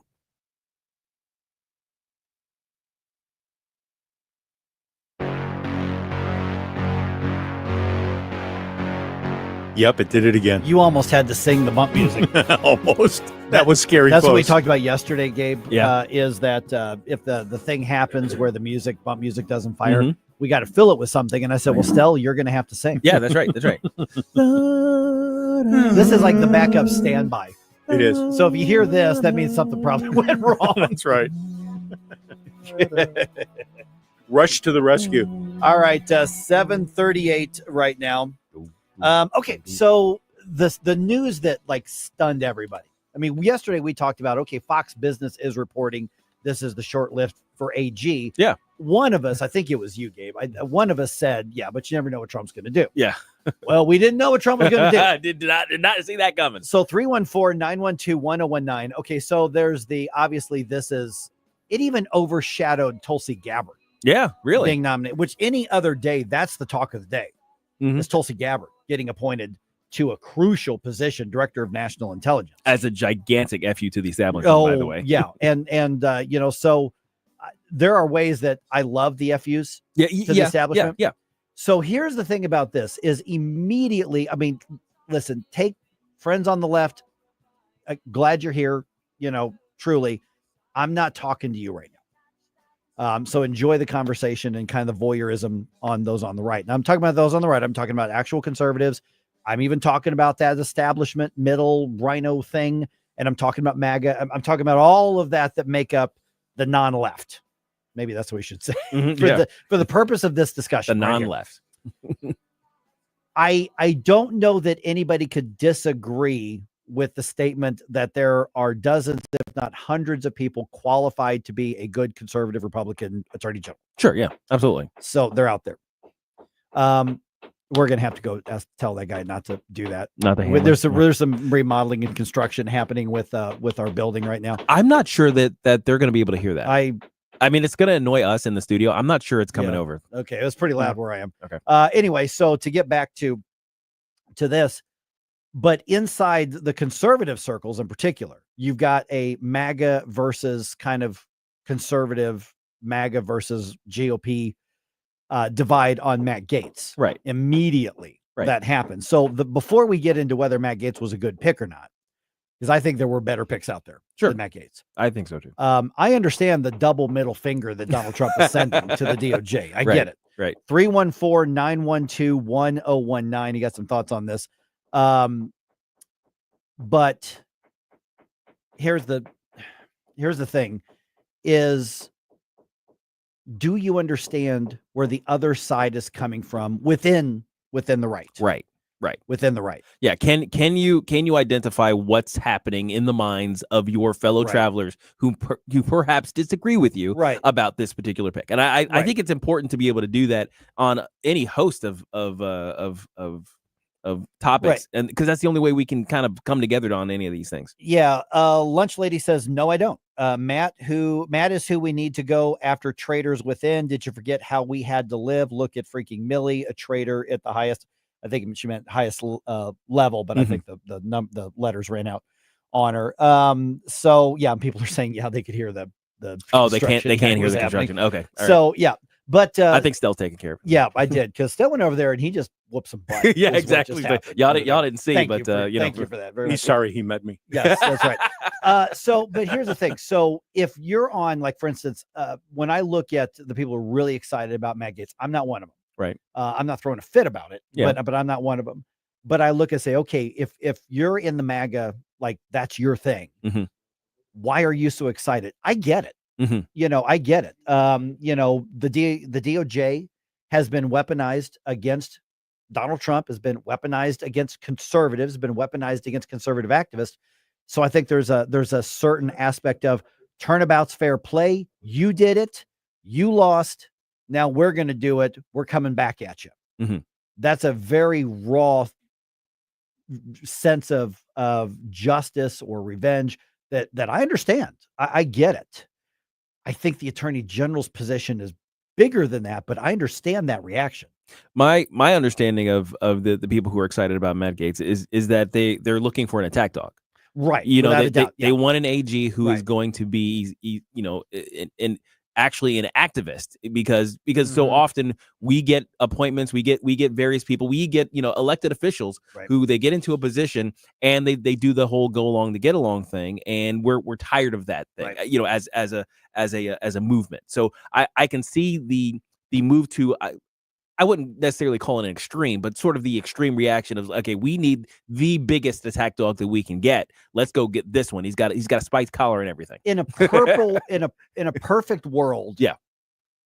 the attorney general, you know, is there to be basically your top cop, Right. to be your top prosecutor. Mhm. That's not the world we live in anymore. I mean, for instance, in Missouri, you go back the last 25 or 30 years. The fact of the matter is, Jay Nixon was a very effective attorney general. He served, I think, 4 terms as attorney general. He was very good. You know, Eric Schmidt was outstanding Mhm. as attorney general. Yes. You know, so there are people on the other side who can do that job competently and do that job well. Bob McCullough as a prosecutor, which would be the county equivalent of attorney general, sort of. He was a very good attorney general, or he was a very good prosecutor, Democrat, because he did the job and prosecuted and pursued justice. With the thing with MAGA, it's like now we look what you've empowered this office to do. Now we get to use it against you. If that's your mindset, I would caution you on that, because we don't want the job to do that. Part of what was rejected was the weaponization. Mhm. So let's not weaponize it just because we can. Again, the best revenge is do what you promised and then win bigger majorities in 2026. I would dare say that there may even be a disagreement on what counts as weaponization, I think, Yeah. on the two sides who are looking at the Gaetz appointment. Because on the one hand, I think the people who are looking for, I guess, what you might call revenge, Mhm. or you know, or justice, depending on it differs on what we're talking about. Yeah. One of the things that a lot of people are frustrated with is the lack of accountability, Right. at particularly in top level government officials, right? Right. You know, when somebody comes out and says we've investigated Hillary Clinton, here's the list of things she did wrong, but we're not going to pursue it. Yeah. That rubs people the wrong way. Absolutely, yeah. They say, wait Yeah. a second, you did things wrong, Right. that should be prosecuted, but you're not being prosecuted. So why is Yeah. that? The message was you're elite, so you get away with it. Exactly. Nobody else would get away with it, but you get away with it. Right. And nobody likes that. So I think you're absolutely right with the attack dog, and Gaetz will be an attack dog. Mhm. Will it be with the purpose of reform, or will it be with the purpose of further weaponization? Well, what do you mean by further weaponization? Meaning you went after us for political reasons. Therefore, you've loaded the gun. We've now taken possession of it. We're now coming after you because you're my political opponent. Well, here's a question. If somebody comes after you, basically, I mean, it's a question basically of malicious prosecution. Mhm. If somebody comes after you maliciously with the intent of destroying you Right. because of politics, is it not right to go after them for what they just did? Because that's the injustice. Well, if they committed crimes. Well, that's what I mean. Right. Malicious prosecution Sure. is a crime. Sure. Yeah. Well, it's also a judgment call on a bad judgment, without a doubt. But I would argue they just got punished with the elections as well. Now, my hope is that he really is just focused on reform. Now, first of all, this is assuming he's going to get confirmed. at all. And there's question as to whether or not even a Republican Senate will confirm it. We'll see what happens with that. We don't know. It's been a long time since a Republican president's Republican nominee has not been confirmed on something. It did happen. I think it was the first George Bush. I think is the last time that didn't happen. I think it was Senator, I want to say Tower. I think. Yes, John Tower. John Tower. Yeah. But it's been a long time. Normally there's a mindset that says a new president has the right to pick everybody they want. Nobody has a right to stop them. Right. So the victor goes the spoils. Sort of. There's a reason the Constitution has an advise and consent role. Yeah, it's a separation of powers issue. Right. And it's putting a check and balance. Well. I would have rather seen, for instance, a Mike Lee, although I wouldn't want to lose him in the Senate, Ken Paxton, Ashley Moody out of Florida. There are a lot of people who would have come in and been an attack dog who would not be a distraction from the reforms that need to be made because of personality politics. And that's the other side of the argument here. We talked about what might be going through the minds of people who are supporting this nomination, or the pick. But people who are against the pick, I think, at least in my estimation, are worried about the wider implications of who we're talking about. Lowering the idea of lowering the temperature. Matt Gaetz is not somebody who's going to lower the temperature. And basically those sort of secondary and tertiary items that can become big political issues that distract from the business. Right. Couple comments on Rumble. Let's see here. I think I answered that one already. Blue Train, Gaetz is not about revenge or weaponization. It's about justice. Why Gaetz? See Jeff Session. Your libertarianism is showing, Mike. That's probably fair. Yeah. Laura says, I think Matt, Elon, Vivek, Tulsi, Marco, and Pete will kick ass and take names. Let's see here. Laura says the government needs a good shakeup. Yeah, no argument about there. Blue Train, I think Gaetz is the perfect choice for AG. We need a bulldog, not milk toast. Yep. Well, a lot of disagreements. So that's my only caution is understand there are good faith disagreements. I get where, the people are really excited about Meg. I get where you're coming from and I understand it and I don't fault you for it. We need a bulldog, not a golden retriever. Completely understand that. I'm saying is that I think it's incumbent on everybody to go, okay, let's get where my teammates are coming from when we disagree on this. Right. That's all I'm saying. Don't split your movement in the wake of victory. Yeah, I think the disagreement here is between, some people want a German Shepherd, some people want a Mastiff. Yeah. The people who want the German Shepherd are saying, but Mastiff's drool. That's all they're saying. That's all they're saying. All right, 314-912-1019. This is 1019-94.1 News Talk STL. Watch us on our live stream using Rumble, Facebook, and Twitter. Get up. It's Mike Ferguson in the morning.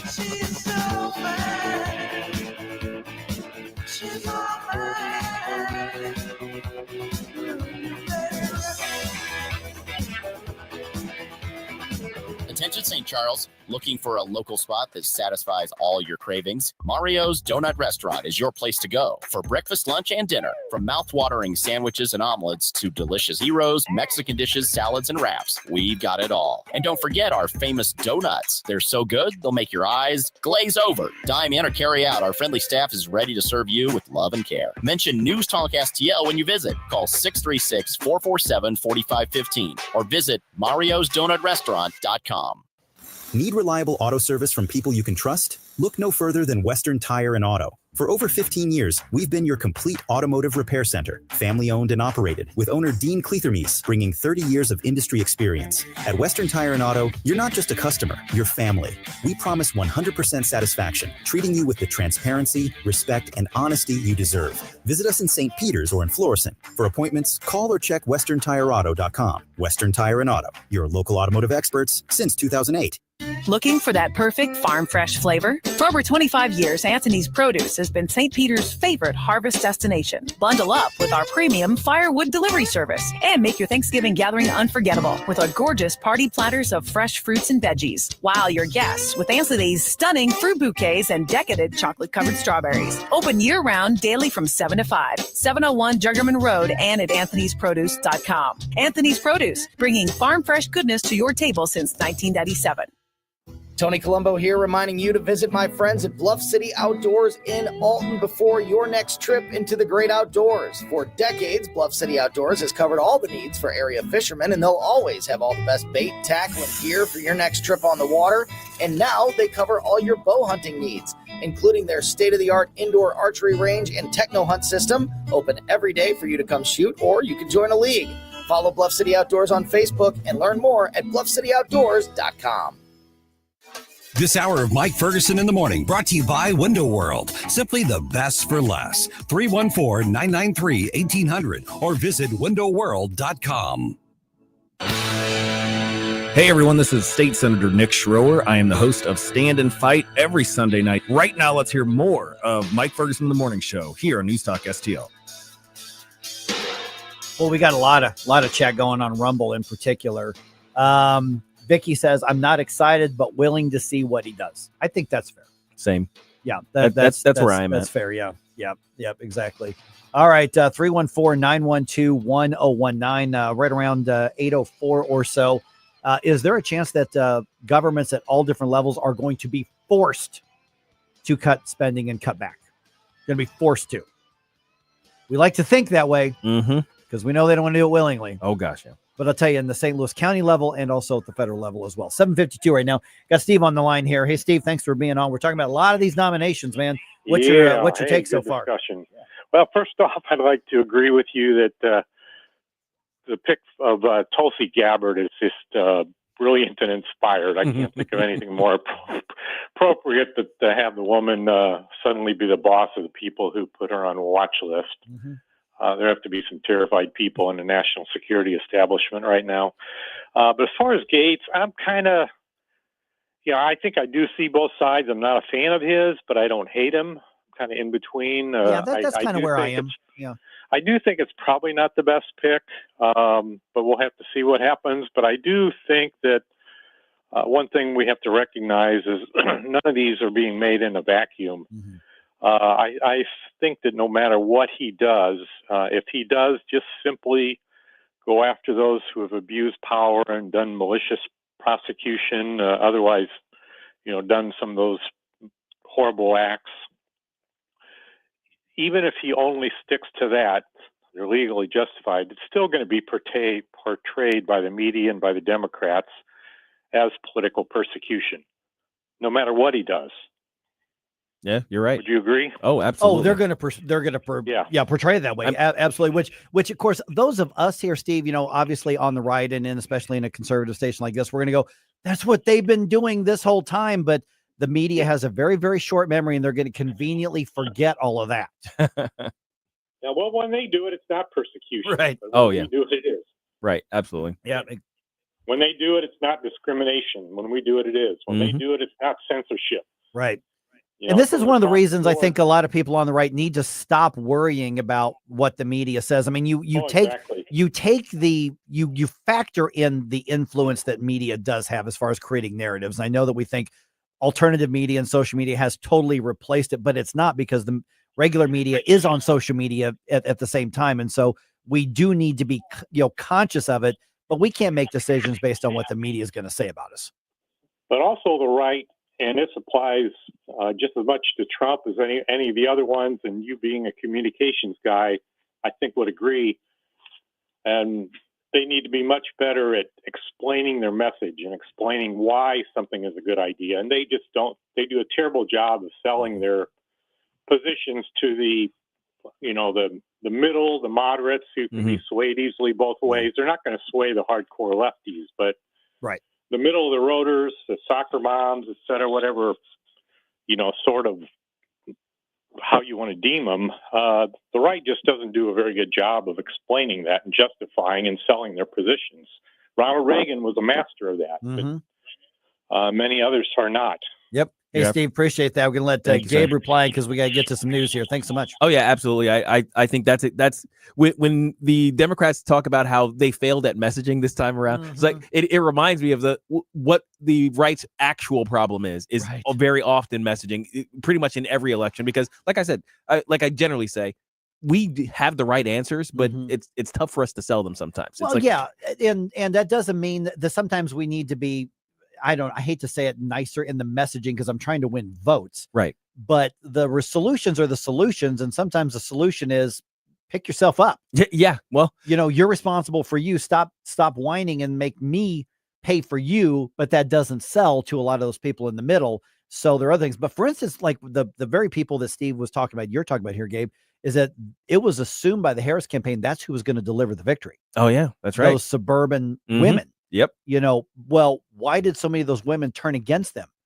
Because their daughters are now scared of boys in their locker room. They're seeing videos of girls getting their skulls cracked in volleyball. Yeah. By men who are doing this because of the regular stories of crime and illegal immigrants attacking young women. That was one of the reasons they didn't get the as big a margins on women, especially suburban women, particularly white women and mothers, that they thought they were going to get. Yeah, because they didn't understand what the real problem was. Yeah. There was. Gosh, I had a thing in my head and it was gonna be awesome, but I can't remember. It'll be awesome. It'll be awesome. Yeah, That's exactly. Right. That's right. All right. 314-912-1019. Man, there's some really interesting discussion going on, at least on Rumble and Gabe and Stell look at Facebook and all the others. But I'm looking. This is really, really interesting out here. I think Steve put it away. I'm willing to see what he's going to do. Not a huge fan, but let's see if he succeeds or not, if he's even nominated or confirmed.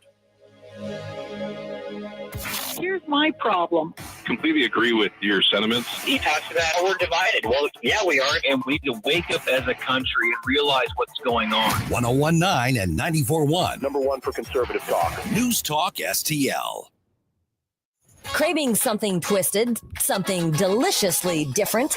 Philly Pretzel Factory in Baldwin is your ticket to pretzel heaven. We're not just talking regular pretzels. We're talking out-of-this-world pretzel creations and mind-blowing pretzel pizza.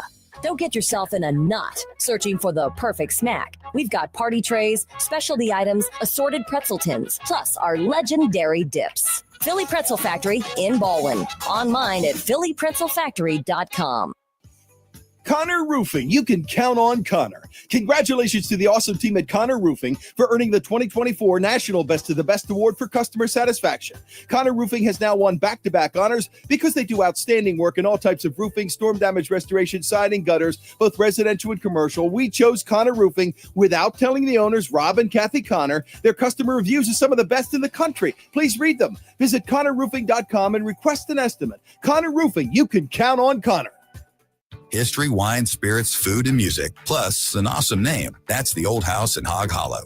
This beautiful historic home's been turned into a wine bar and event venue that can host any and all of your gatherings. Take a tour while enjoying a glass of wine and see all the original features that are still around from the 1850s. Open Thursday through Sunday, 8 a.m. to 4 p.m., serving breakfast, lunch, and brunch, with live music on select dates paired with wine tasting. Find them at 14319 Olive Boulevard in Chesterfield or online at oldhouseinhoghollow.com. With the average funeral bill over $9,000, are your loved ones prepared? Speak with Benjamin Schaefer at Senior Memorial. Contact Benjamin at memorialplans.com. Memorialplans.com. Senior Memorial, everlasting protection. KLGY HD3 Clayton, K270BW Belfast, KNBS Bowling Green. This is News Talk STL at 101.9, 94.1, and always streaming at newstalkstl.com. Townhall.com. I'm Rich Thomason. Republicans will remain in the driver's seat in the House, retaining a slim majority. With the presidency, the Senate, and the House in hand, the Republican Party has a powerful government trifecta. President-elect Donald Trump and his close ally, Speaker Mike Johnson, have promised an overhaul of the federal government and profound changes to domestic and foreign policy. Republican Congressman Juan Ciscomani defeated Democrat Kirsten Engel in the race for Arizona's 6th congressional district, giving the GOP enough seats to take control of the House. While the House GOP agenda has yet to be released, Republican leaders said that they would prioritize passing a robust border security bill for working with the Senate to quickly reauthorize Trump's 2017 Tax Cuts and Jobs Act. Bernie Bennett, Washington. Florida GOP Congressman Matt Gaetz has quit Congress after President-elect Trump nominated him for Attorney General. There will be a special election to fill the Gaetz seat.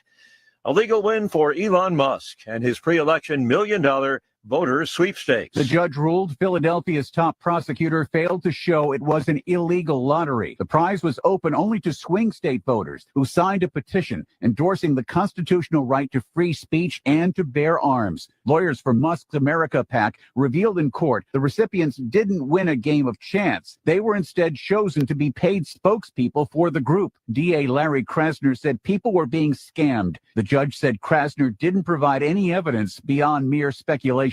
Musk invested more than $70 million in the Political Action Committee to help Donald Trump return to the White House. He has now been tapped to lead a Trump administration government efficiency effort. I'm Ed Donahue. Three-time Olympic medalist Lindsey Vonn is coming out of retirement, rejoining the U.S. ski team, planning to race again at the age of 40. On Wall Street, ahead of this morning's opening bell, the Dow futures 74 points higher, NASDAQ futures down 17. More on these stories at townhall.com.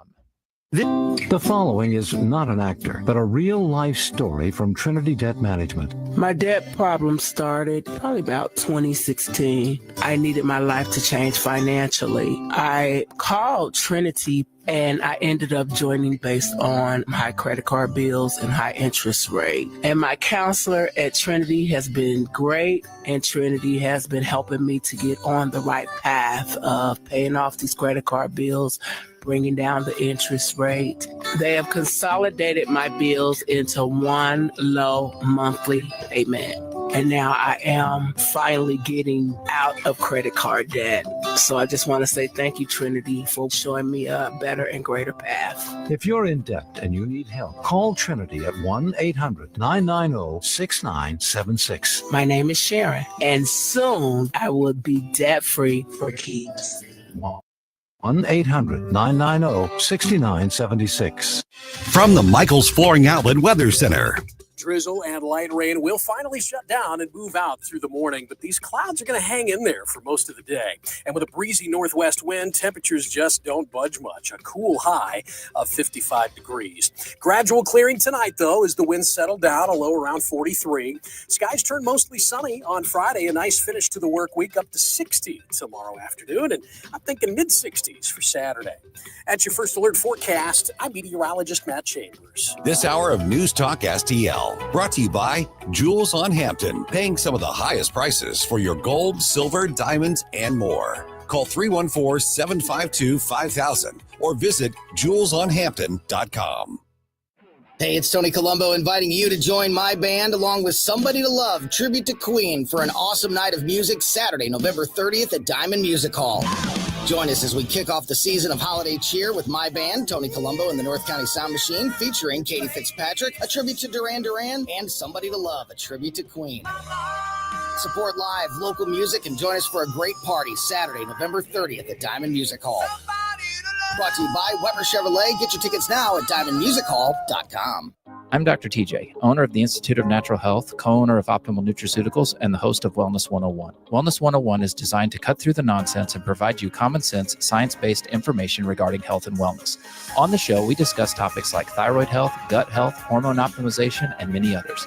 Our show airs Saturdays at 10 a.m. and 2 p.m. and Sundays at 11 a.m. and 3 p.m. right here on News Talk STL. For more information, visit us at inhstl.com. That's inhstl.com. Mike Ferguson. Are you pretending to be crazy? Gabe Pfeiffer. There's something serious I have to tell you about the future. Get up, St. Louis. Will you guys knock it off?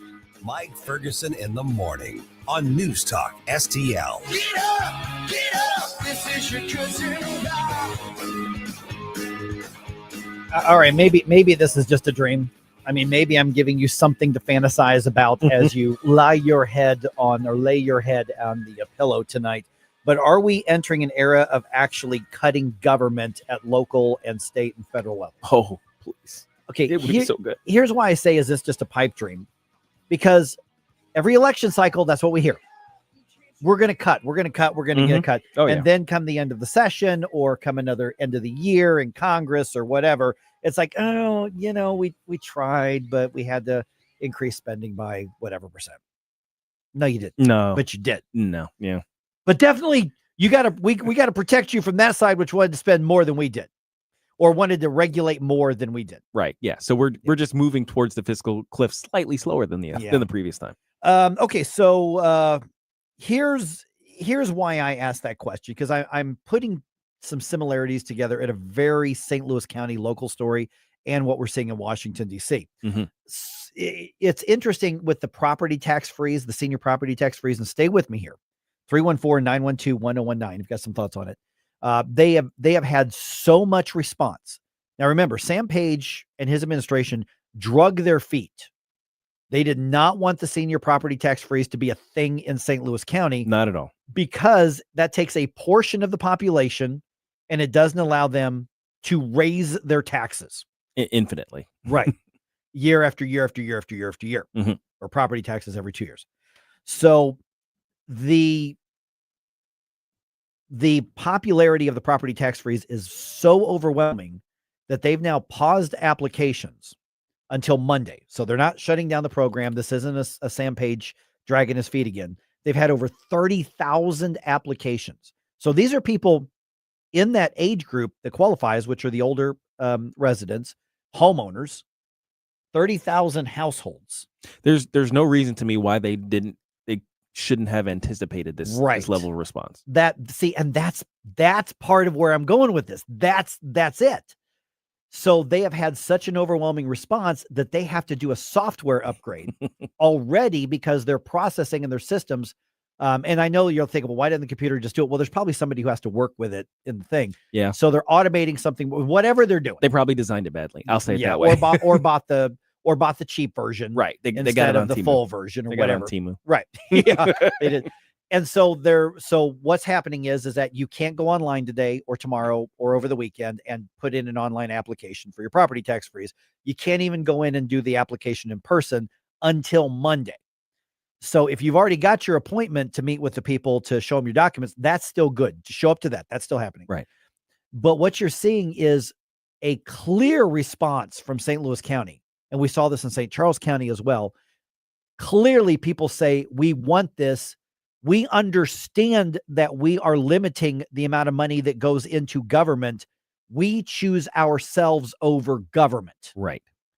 Now, pair that with the immense popularity. And unless you are on the fringe left, because my feeling is I'm not even seeing people in the middle complaining about the government efficiency sifting through stuff. Oh, no. I'm not even seeing that. I see people who don't like the people involved, yes. But I haven't seen anybody saying, no, we definitely don't want to check government to become more efficient. Yeah, the idea, the sheer audacity, the sheer hubris it takes. I'm not saying that. No one's saying that.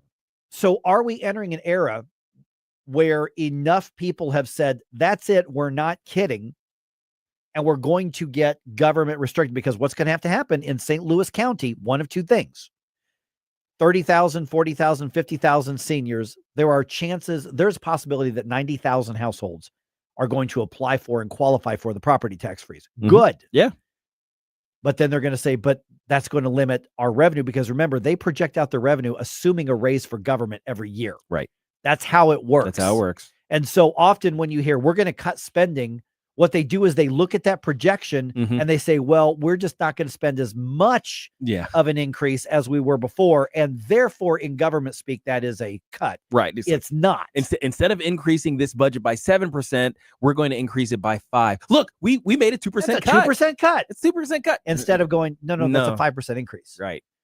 So at the local level, and I'm using St. Louis County in this case as an example, St. Charles County is more conservative in their local county council and city council. So they're more fiscally responsible. And thank God we've got enough people now who oppose Page on both Republican and Democrat. They can put him in check more. Mm-hmm. But then you look at the popularity of the Department of Government Efficiency, yes, which is not a department, but whatever. Doge for the win. Remember that when Eric Greitens got elected governor, and I have I'm glad he's not governor. Let's put it that way. But one of the things that he was very good at right off the bat, he said, you see a stupid regulation or something ineffective, send it to us. And he set up a program, and they eliminated hundreds, if not more, of useless, outdated regulations. That's the kind of thinking that we need. Absolutely. On there. And he was very good at that. So you give credit where credit's due on that.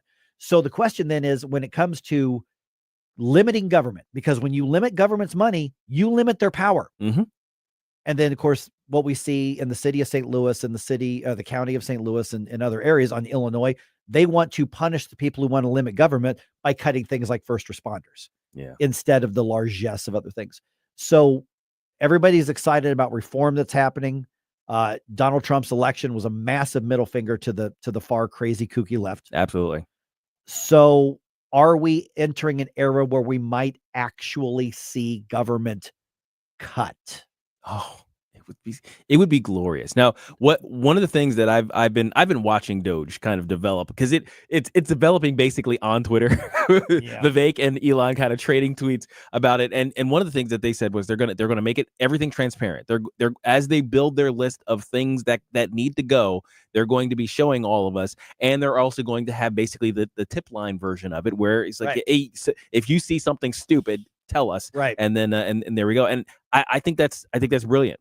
It's basically taking the what is it, the pork report or something like that? The Americans. What is that? That Americans Against Government Waste. Yes, Americans. They do the. It's a yearly report about the largesse of government. It's basically the pork barrel projects, all the stupid things that the government spends money on, and they have this list of it. And every year we duly report on is like, hey, the thing list is out. And it's like, hey, look, they spent $1.8 million on studying the shrimp on treadmills. That's right. Shrimp on treadmills was a real thing. They actually did that. That really happened. And they spent millions of dollars on it. There's a lot of studying mating habits of weird animals. Mating habits of weird animals is also obsessed with mating of animals. That's a riveting study. Yeah, that's exactly right. Exactly. Like, wow. Hey, everybody was really excited to get that report. So so those are the things that show up on these things, and we're like, why are we paying for this? Is our question, but no one ever says. And then we got rid of it. Right. But that's what Doge is going to do. So there's two ways to do this. There is the Doge, which is going to go through and say, here is all of the nonsense. Present that to Congress, which is going to happen in 2026, an election year. Yes. In July of 2026, and a Republican majority Senate, a Republican majority House, and a president who put this commission together are going to have the ability to get rid of some or all of those things. So that's one approach. That's actually been, believe it or not, that's actually been suggested in Missouri over 20 years ago. Really? Yeah. Over 20 years ago, there was a statewide campaign for one of the offices. This was in 2004. So 20 years ago. Was it for like the lieutenant governor? The guy running for lieutenant governor, part of his platform was that he would appoint a commission to comb through all of the regulations and laws, come up with a set of things that are outdated or onerous, and present it to the state legislature to consider removing and deleting. But the guy was running on a third-party ticket. Nobody paid attention. I think his name was Mike. Mike something. Yeah. Mike something. I literally had this in my platform in 2004. Also zero-based budgeting. I did it. That was another part of my platform, was zero-based budgeting, meaning every department would start at zero, and then you have to justify up. Yes. Now, I found no that presumed I growth. read that about somewhere else. I did not come up with that idea. Sure, yeah. So I can't take credit for that. But so the idea to call for this, combing through and saying, hey, government needs a haircut. So there's two ways to do it. There's that way and the Doge way, which seems to me that's what the Doge thing is doing. Yeah. And then there's what's happening with the property tax freeze. Yes. My friend David Stokes from Show Me This, we had a fun debate over that because David doesn't like it because he thinks you're picking and choosing winners and the same rules should apply to everybody. And I get it. I think he's got a very good faith defensible argument on that. To me, as much of the reason to support a property tax freeze for seniors is one, because they've earned it. Yeah. And they are not using as many of the government services as the rest of us. Right. In a lot of ways.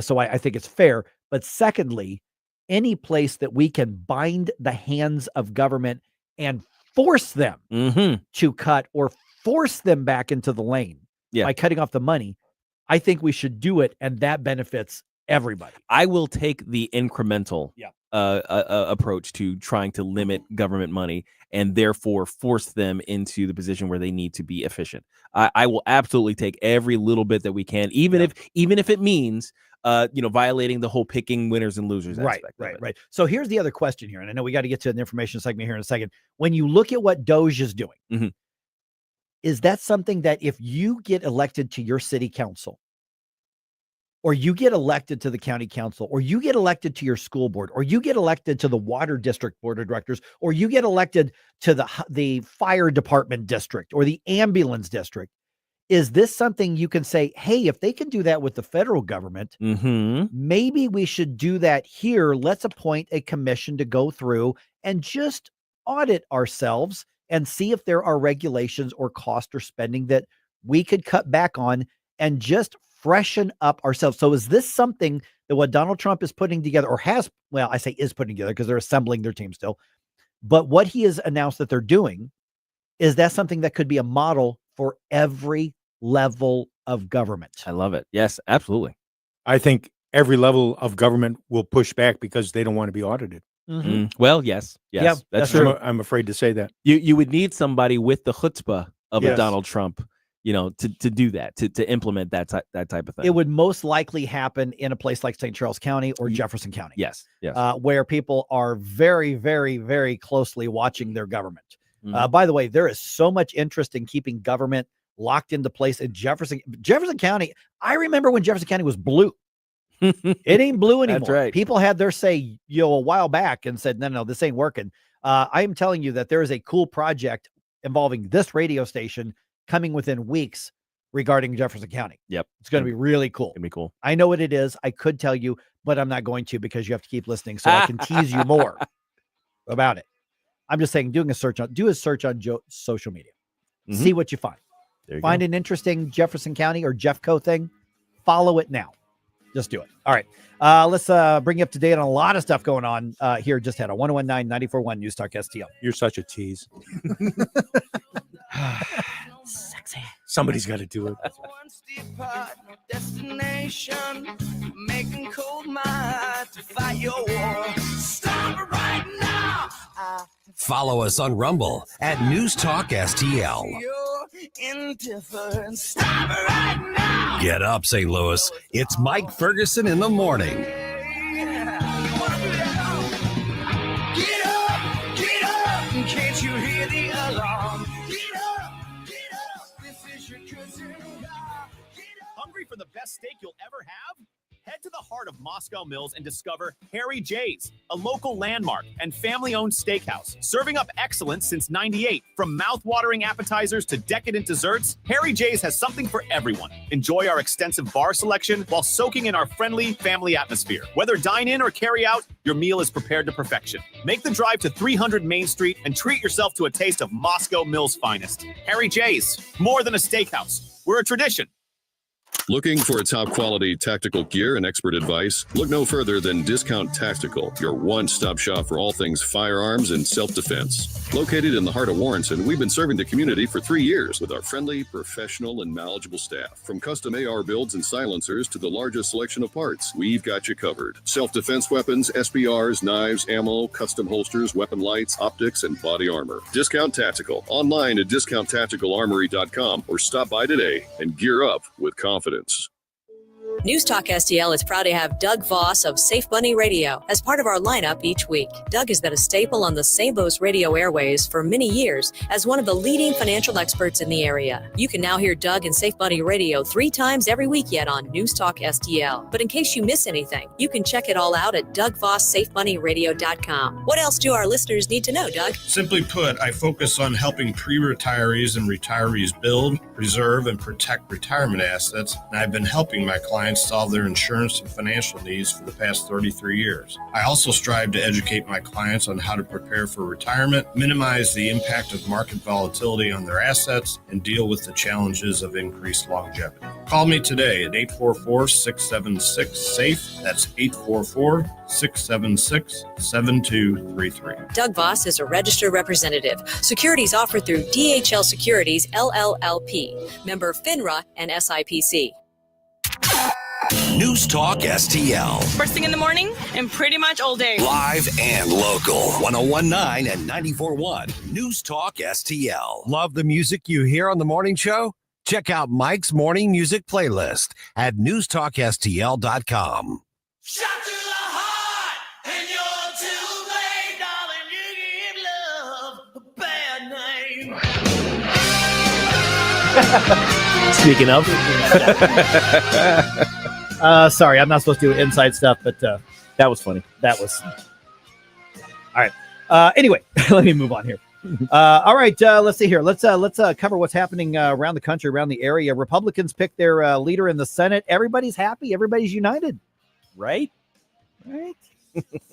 No kumbaya. No. I will say it wasn't the knockdown drag out, or at least if it was, they're not showing it. Right. So we'll get to that in just a second here. I want to follow up on this property tax freeze thing real quick here. And Donald Trump creating quite a stir with his pick for Attorney General. And oh my goodness, the conversations on Facebook and Rumble. Fascinating. Absolutely. We set out to do the smarter show here. And that means we don't mind disagreeing with people we like. I freaking love this. Yes, we have a smarter audience. Even too. those of you who disagree with me, this is awesome. And hopefully we all run into each other at a coffee shop or a restaurant or a bar or ball game or something someday we can sit down and enjoy. All right, let's see here. It is 8:22. Let's go ahead and dump some news on everybody, guys. Wake up, America. It all worked out. They got all the news. The morning news dump. All right, here we go. We just talked about this a second ago. I talked about this in the realm of this is could be binding the government's hands.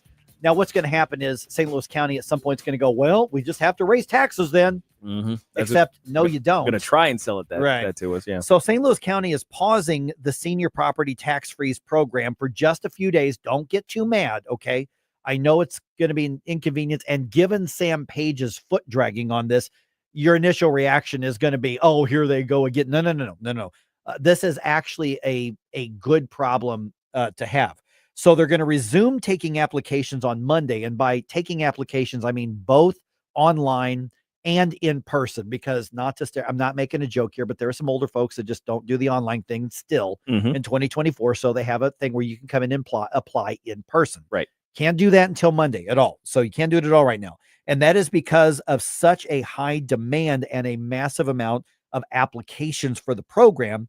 The system's now behind. It's bogged down, whatever you want to say. So they have to upgrade the software already. They've had over 30,000 applications for over 30,000 homes in St. Louis County alone submitted.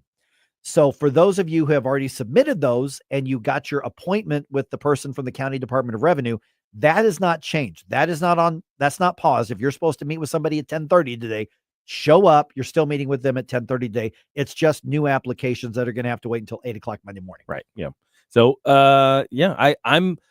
I'm happy for the numbers of people that are showing up. I mean, I'm still baffled that they didn't anticipate the numbers that's coming out. Because here's the thing, it doesn't take much to figure out the numbers, which is why my suggestion was always just to make this automatic. Yeah. Just have an internal process. You audit your own dang books because you have all of the information needed to do this, and then you just send out notices to those people. Your taxes have been frozen according to this law. But they decided to make a process of it. I think so they can spend money on personnel. I think, honestly. and also they wanted to make it as clunky as possible to discourage as much participation as possible. What this all comes down to is, are we going to have government first thinking, or are we going to have people first thinking? Right. And there are people on the far left who go, no, government first thinking is people first because government serves people. No. No, your collectivism is showing. Precisely. Yeah. So I am all for anything that opposes government first thinking. I want government last thinking, if anything else. last resort on Yes. anything.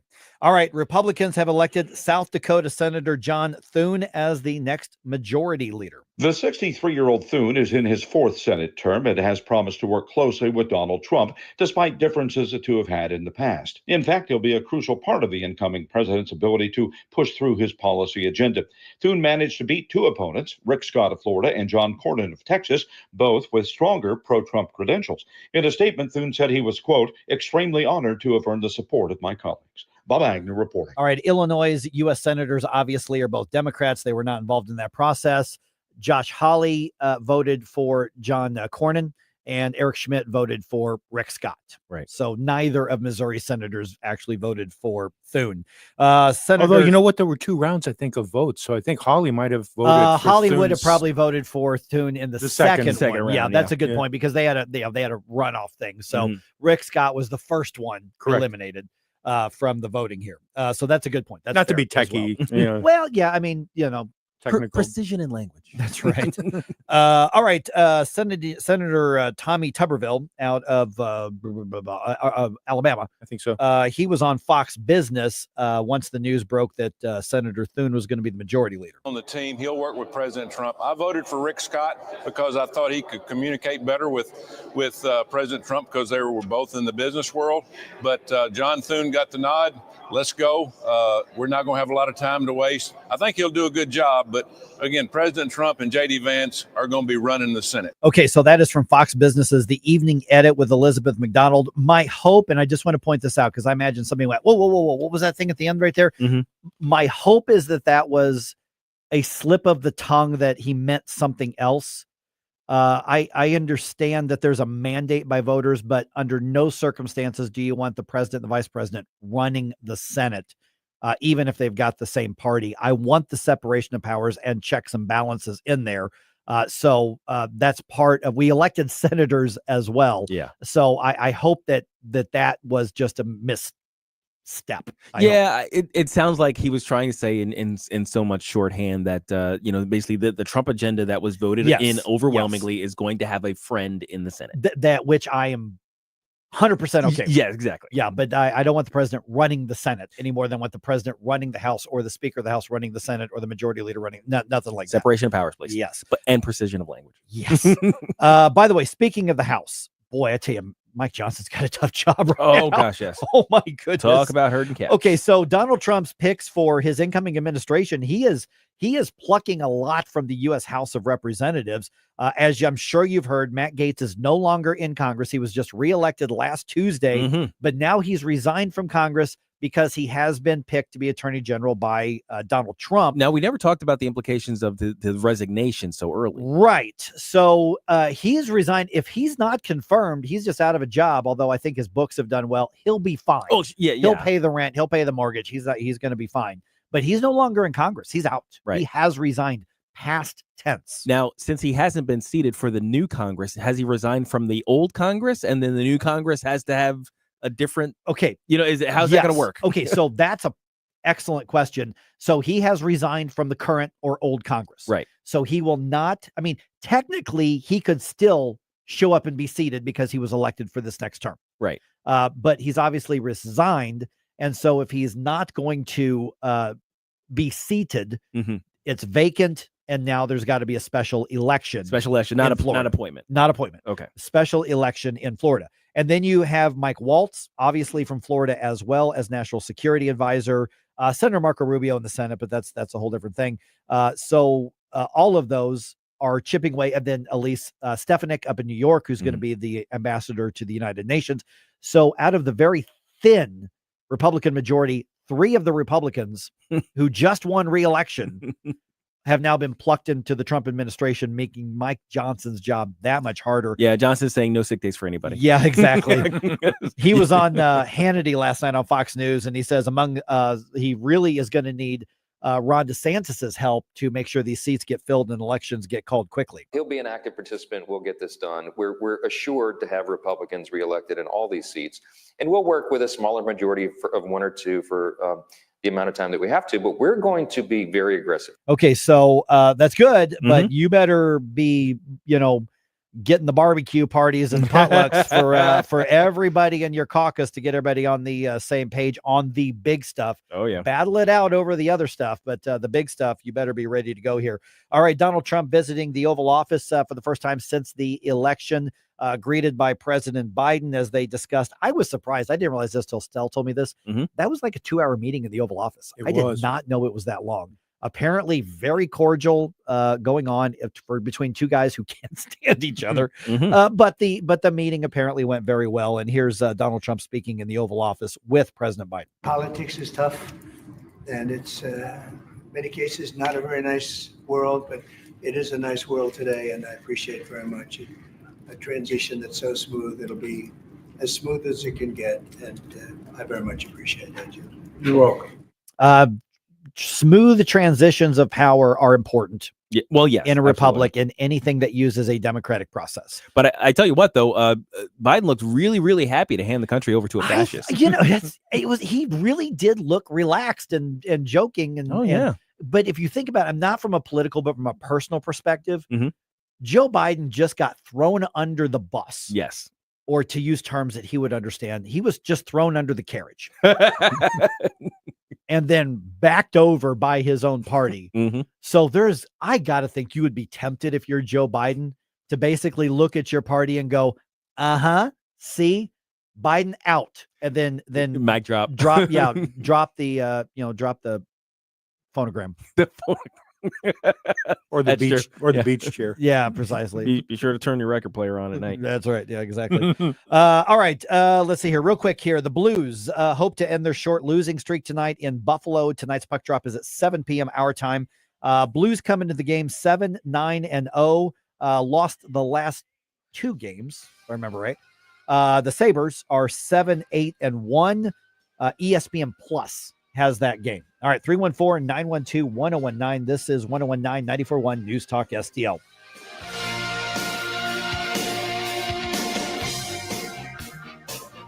Get up. It's Mike Ferguson in the morning. Angel smile is what you say. You promised me heaven and put me through hell.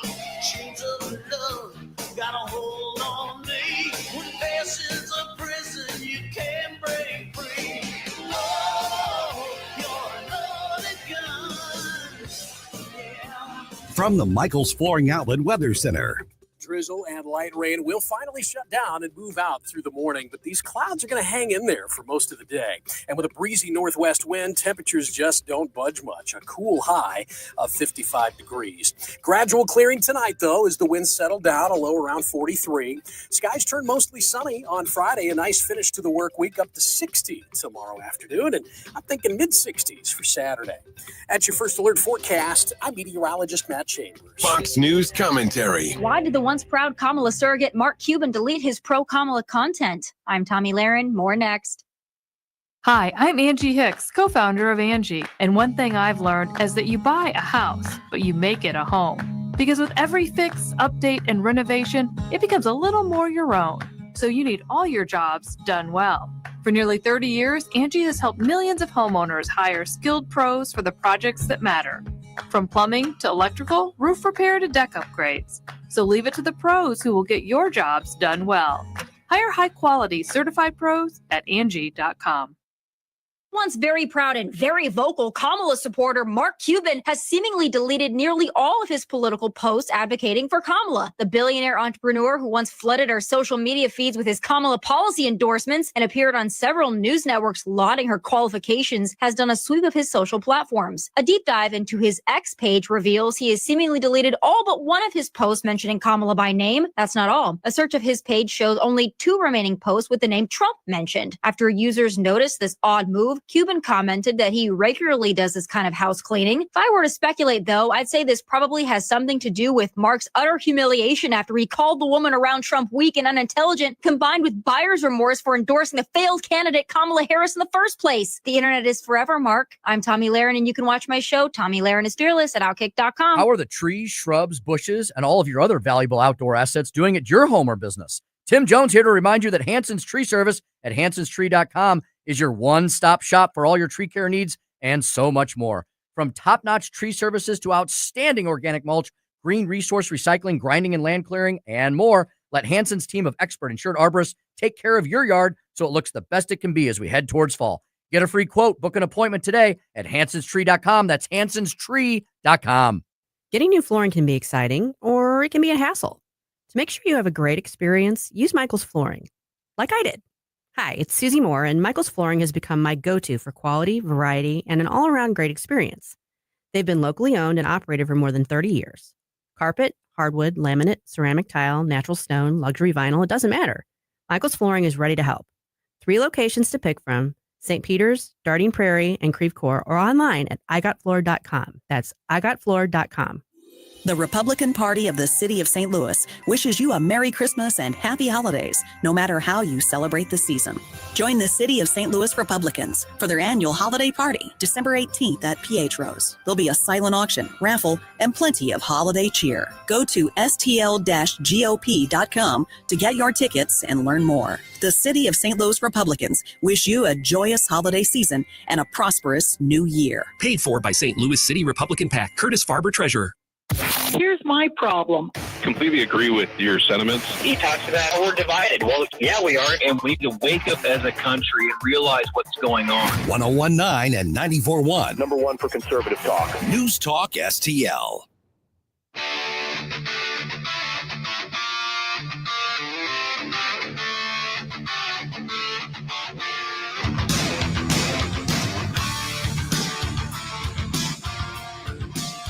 Hey, this is Larry Connors. Make sure you're listening later today at 6 o'clock on News Talk STL for my show, Larry Connors USA. Now, back to Mike Ferguson in the morning.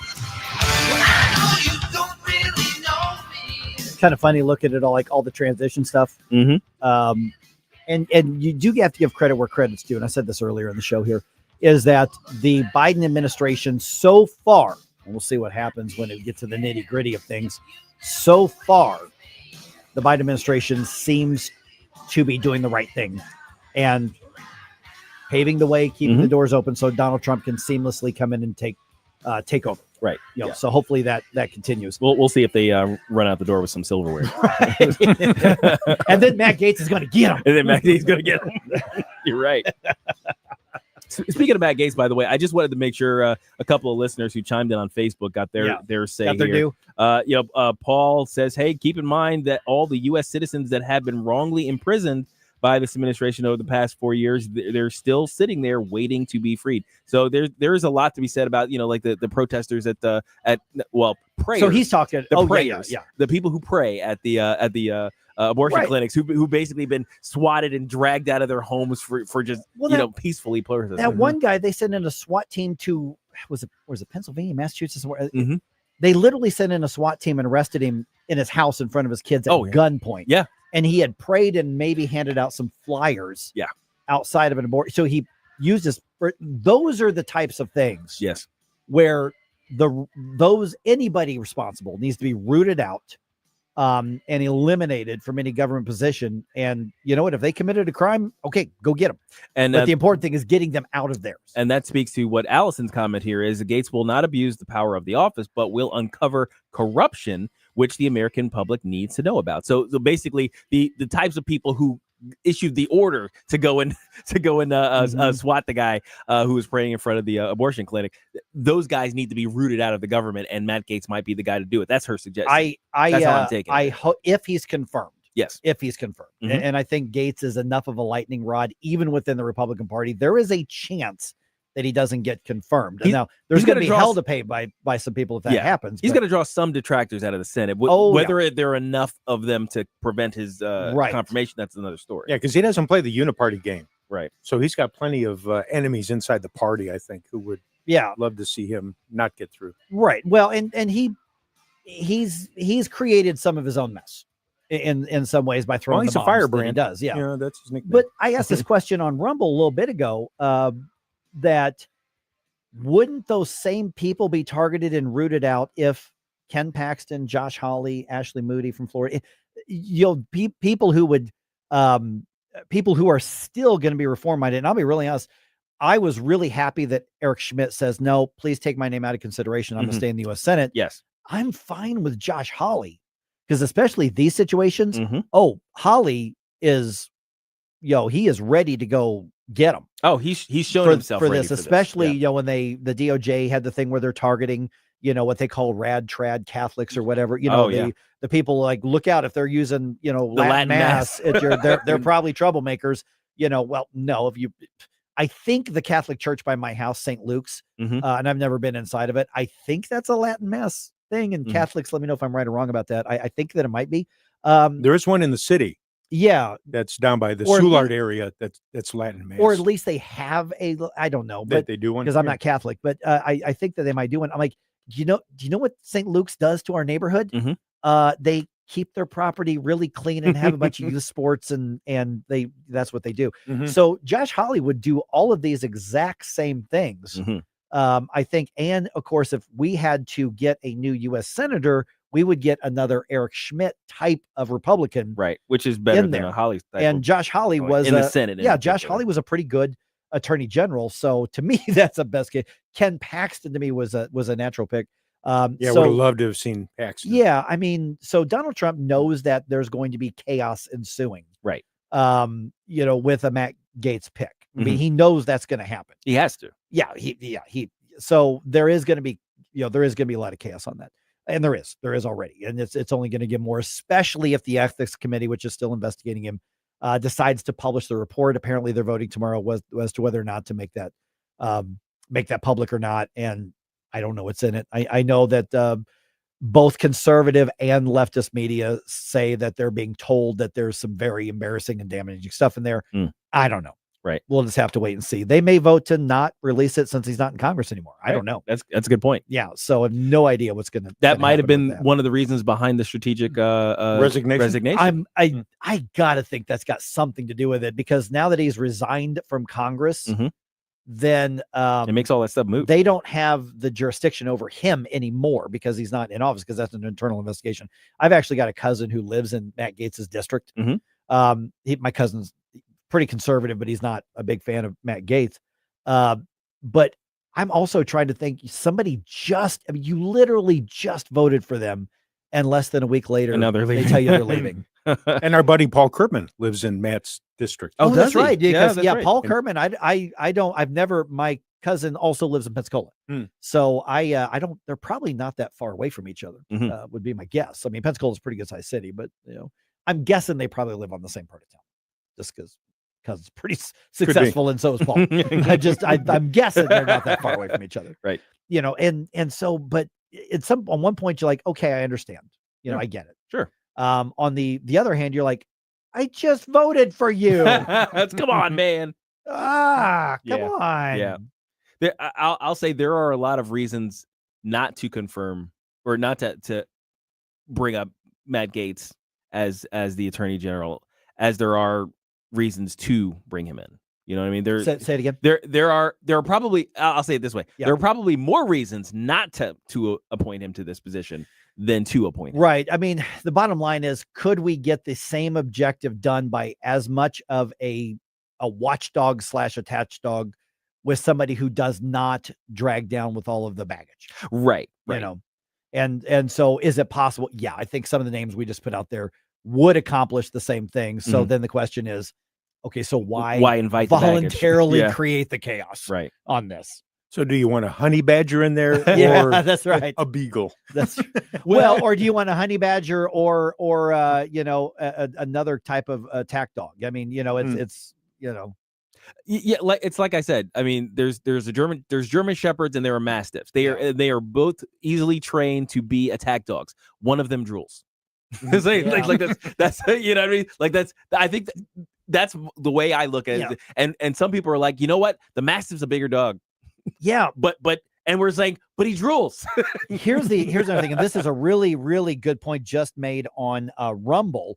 I think this is somebody new. Hey, welcome. It says Trump and his administration have a very short window to get things done, so they have to hit the ground running.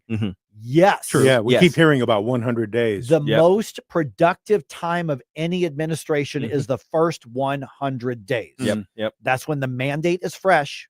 That's when your parties are most unified. And so, yes, they have a very short time. So don't weigh yourself down unnecessarily. Right. So I think the next couple weeks is going to be fascinating. Oh yeah. I'm just curious. from a political science perspective. There are so many predictions as to what's going to happen. It's like, hey, the people who oppose the Matt Gaetz types of appointments are saying, man, this level of baggage or this thing, this other thing that I don't like is probably going to bog down the movement of what's going on in the White House. And the other side is saying, no, because they are like the way they are, they're going to accelerate it. So one of those predictions is wrong and one's right. We'll see. I'm making predictions as a fool's errand in the Trump era. That's for sure. Oh yeah. You see, and I think there's a lot of people who like the Matt Gaetz types. Yeah. They just don't want Matt Gaetz. Right. Oh gosh, yes. Yeah. It's like, but can we have somebody like that who doesn't have a crap ton of baggage, on him? And so, and hasn't, so I think that's a mindset of some people who are out there. All right. We got a few minutes left here. 314-912-1019. Man, it's fascinating conversation happening, particularly on Rumble. Don't forget to hit that thumbs up like thing on all the social media. That really makes a big difference. All right. Vic Porcelli takes over in about 20 minutes. We still got time to get your voice on the air here at 1019-94.1 News Talk STL.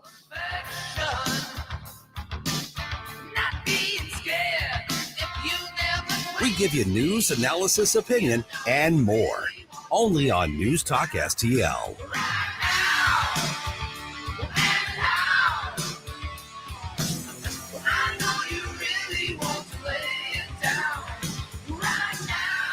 Mike Ferguson in the morning.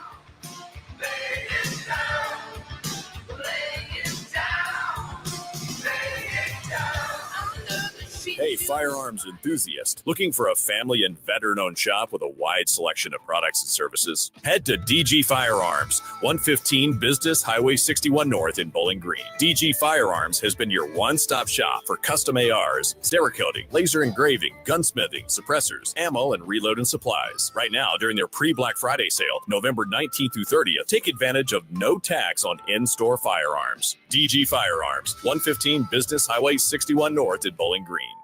Attention food lovers. Craving authentic kosher cuisine? Head to Nate's Kosher Deli in the heart of Creve Coeur's culinary scene. Formerly Cones, Nate's is now under new ownership, offering an even greater selection of kosher items, from mouth-watering sandwiches to gourmet meats and fresh-baked goods. There's something for everyone. Call 314-333-6283 or visit NatesKosherDeli.com. Experience the difference at Nate's Kosher Deli today. And don't forget to mention News Talk STL sent you. Don't miss this year's Moolah Festival of Trees with over 40 gorgeous trees and gifts all decked out to knock you out. Your family won't believe the fabulous gifts, decorated trees, and you can win the tree and all the gifts for just $1. November 23rd to November 30th at the fabulous Moolah Shrine. Meet Santa, get your photo taken, and while you're there, visit the Kris Kringle Cafe for some sweet treats and wonderful food. Trees and gifts valued from $500 to over $10,000. The Festival of Trees at the Moolah Shrine. Sundays at 5 on News Talk STL. All your hard-earned tax dollars and mine are going to fund illegal aliens who come across the border penniless, jobless, skillless, and they're given a cell phone, an identity, and a cash stipend every month. Mark McCloskey on fire. That beats your Social Security income. If you should have the good nature to work your ass off your whole life and retire. Mark McCloskey on fire. Sundays at 5 on News Talk STL. Brought to you in part by Modern Weapons Systems in Fenton. Danny Define here, host of the all-new show, The Next Gen, with me, Danny Define. We're going to cover all the hard-hitting topics on this show, from national headlines to things happening right here in St. Louis. Next Gen with Danny Define, Sunday nights at 8. Right here on News Talk STL. News, analysis, opinion. You know, they're literally taking the Constitution and putting it in a paper shredder. News Talk STL.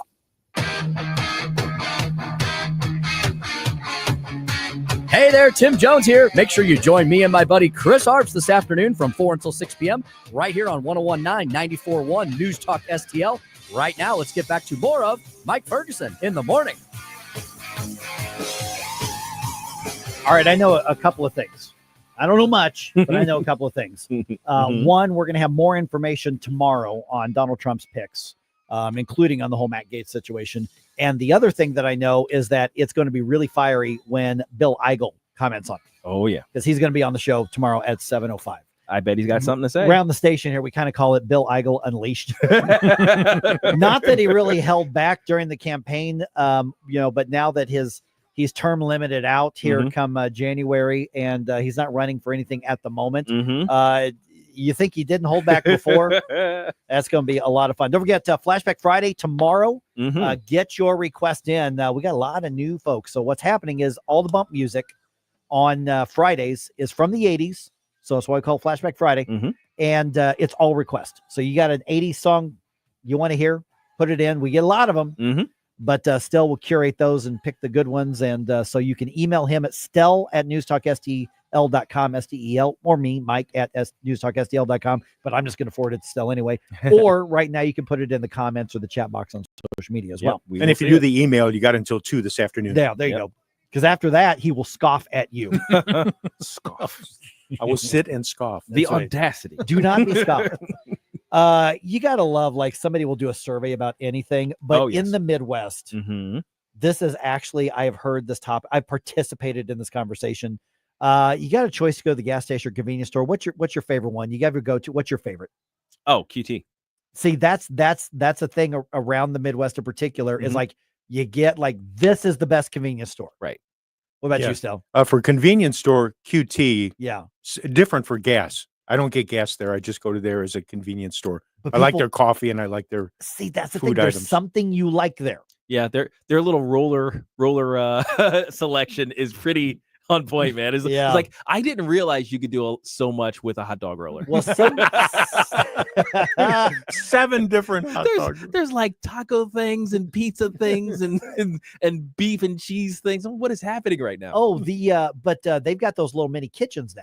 Yeah. Well, I say now, they've had them for years. Yeah, they got guys in the back making stuff now. Matter of fact, you want to talk to somebody who's incredibly loyal to QT. Matter of fact, Tony Colombo comes in. He may be there now. He's probably there now. And he will come in. That's his lunch. I'm amazed he is still alive. Because that's like where he is such a patron. But get this, there was a survey with each state as what the favorite convenience stores are. And believe it or not, in Missouri, it was not QT. I thought it would be QT. Yeah. It was not. Who do you think it is? It might not be QT because it's not all over the state. Possibly. Oh, yeah. I guess it's kind of localized. Yeah, we don't have as many here as there are on the western side of the state. Oh, really? Okay. But yeah, I thought it would be QT. I feel like there are QTs everywhere. Maybe it's just in North County. in where I used to live. Everywhere. Okay. Well, what do you think it is in Missouri? I got nothing. I have no idea. I was really surprised. Casey's maybe, or Huck's. See, those would be my choices as well. That I thought it would be. No, believe it or not, according to the survey, and there aren't that many of them in Missouri, is Buc-ee's. Oh, Buc-ee's. Oh, yeah. There's only one. I thought it was only one in Springfield. There's one. There's one up here like on 44 now. That's Wally's. Or Wally's. Yeah, that's different. No, Buc-ee's was the survey. And there's only like 1 or 2 of them in the state. I was gonna say, it's like, how is that? Buc-ee's is a pretty spectacular experience. It is. Yeah. It's twice the size of Wally's. Oh yeah. Now, yeah. See, the thing is, I've been to I've heard about Buc-ee's, but then I went to a Wally's and I was like, okay, so a Buc-ee's is like this, but on steroids. Right. Yes, so exactly. now I get it. I get why everybody's so excited. And the funny thing is, when you go on 44, just past Wally's, there's a billboard for Buc-ee's. Yes. It's Farty Far. And it's Farty Far. Yeah. And it says whatever amount of miles it is. I don't know, 187 miles to Buc-ee's. We're ready for you. Now, here's the thing. When you look at Illinois, though, and just like picking your politicians, friends, you're picking one of the wrong ones here. I don't know what Illinois gets this one wrong. What they do? Circle K. Circle K, really? Circle K is the most popular one in Illinois. It feels kind of generic. You've got better choices. I mean, you've got better options. You're dating a 4 when you could be dating an 8. Then again, you all elected JB Pritzker. That's right. What do they know? Yeah, but yeah, Circle K. That's really weird. That is weird because I would think a Casey's would beat out a Circle K. Casey, have you ever had a Casey's pizza?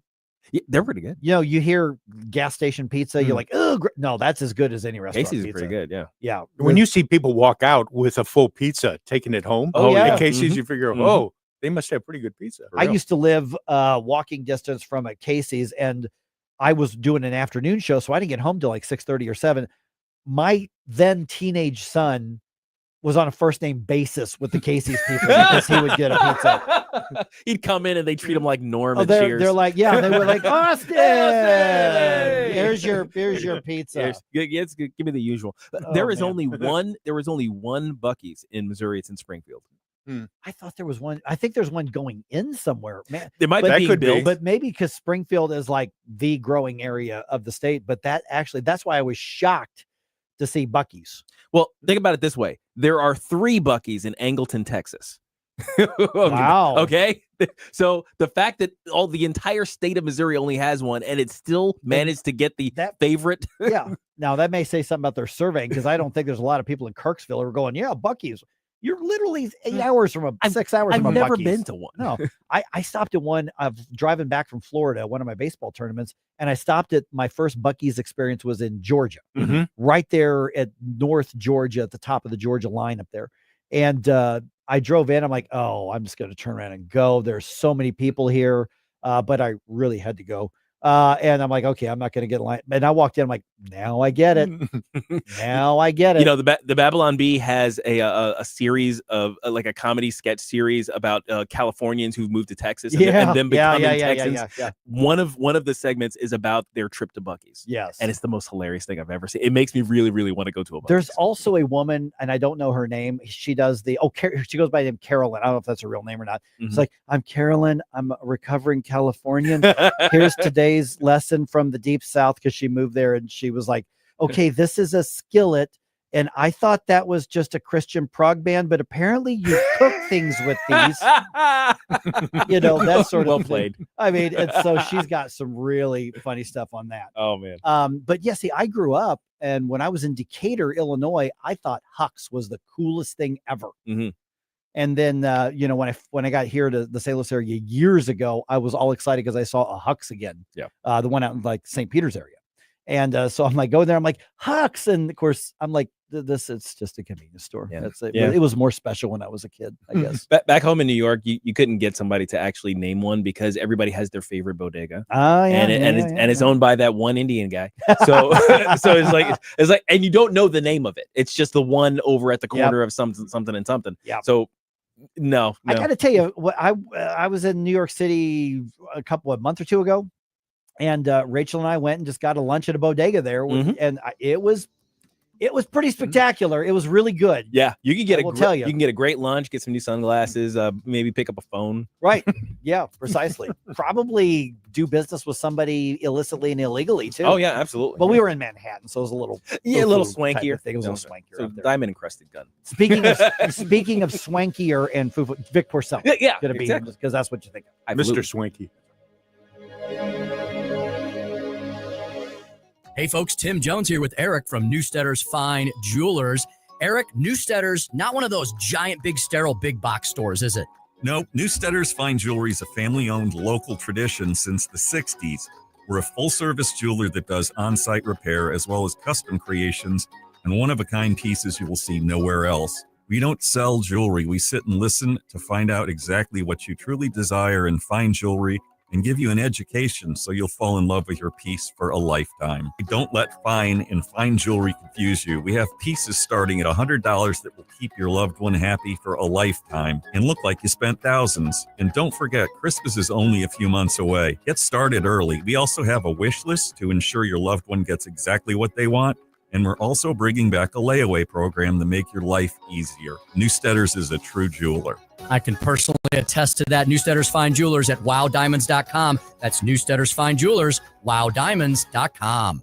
Looking for a cruise vacation? Cruise.com is offering its exclusive sale of the year to all listeners to this station. Every major cruise line, including Royal Caribbean, Carnival, Princess, MSC, and more, are on sale now. Call 1-800-507-9264 and book one of these deals while supplies last. Cruises start from as low as $39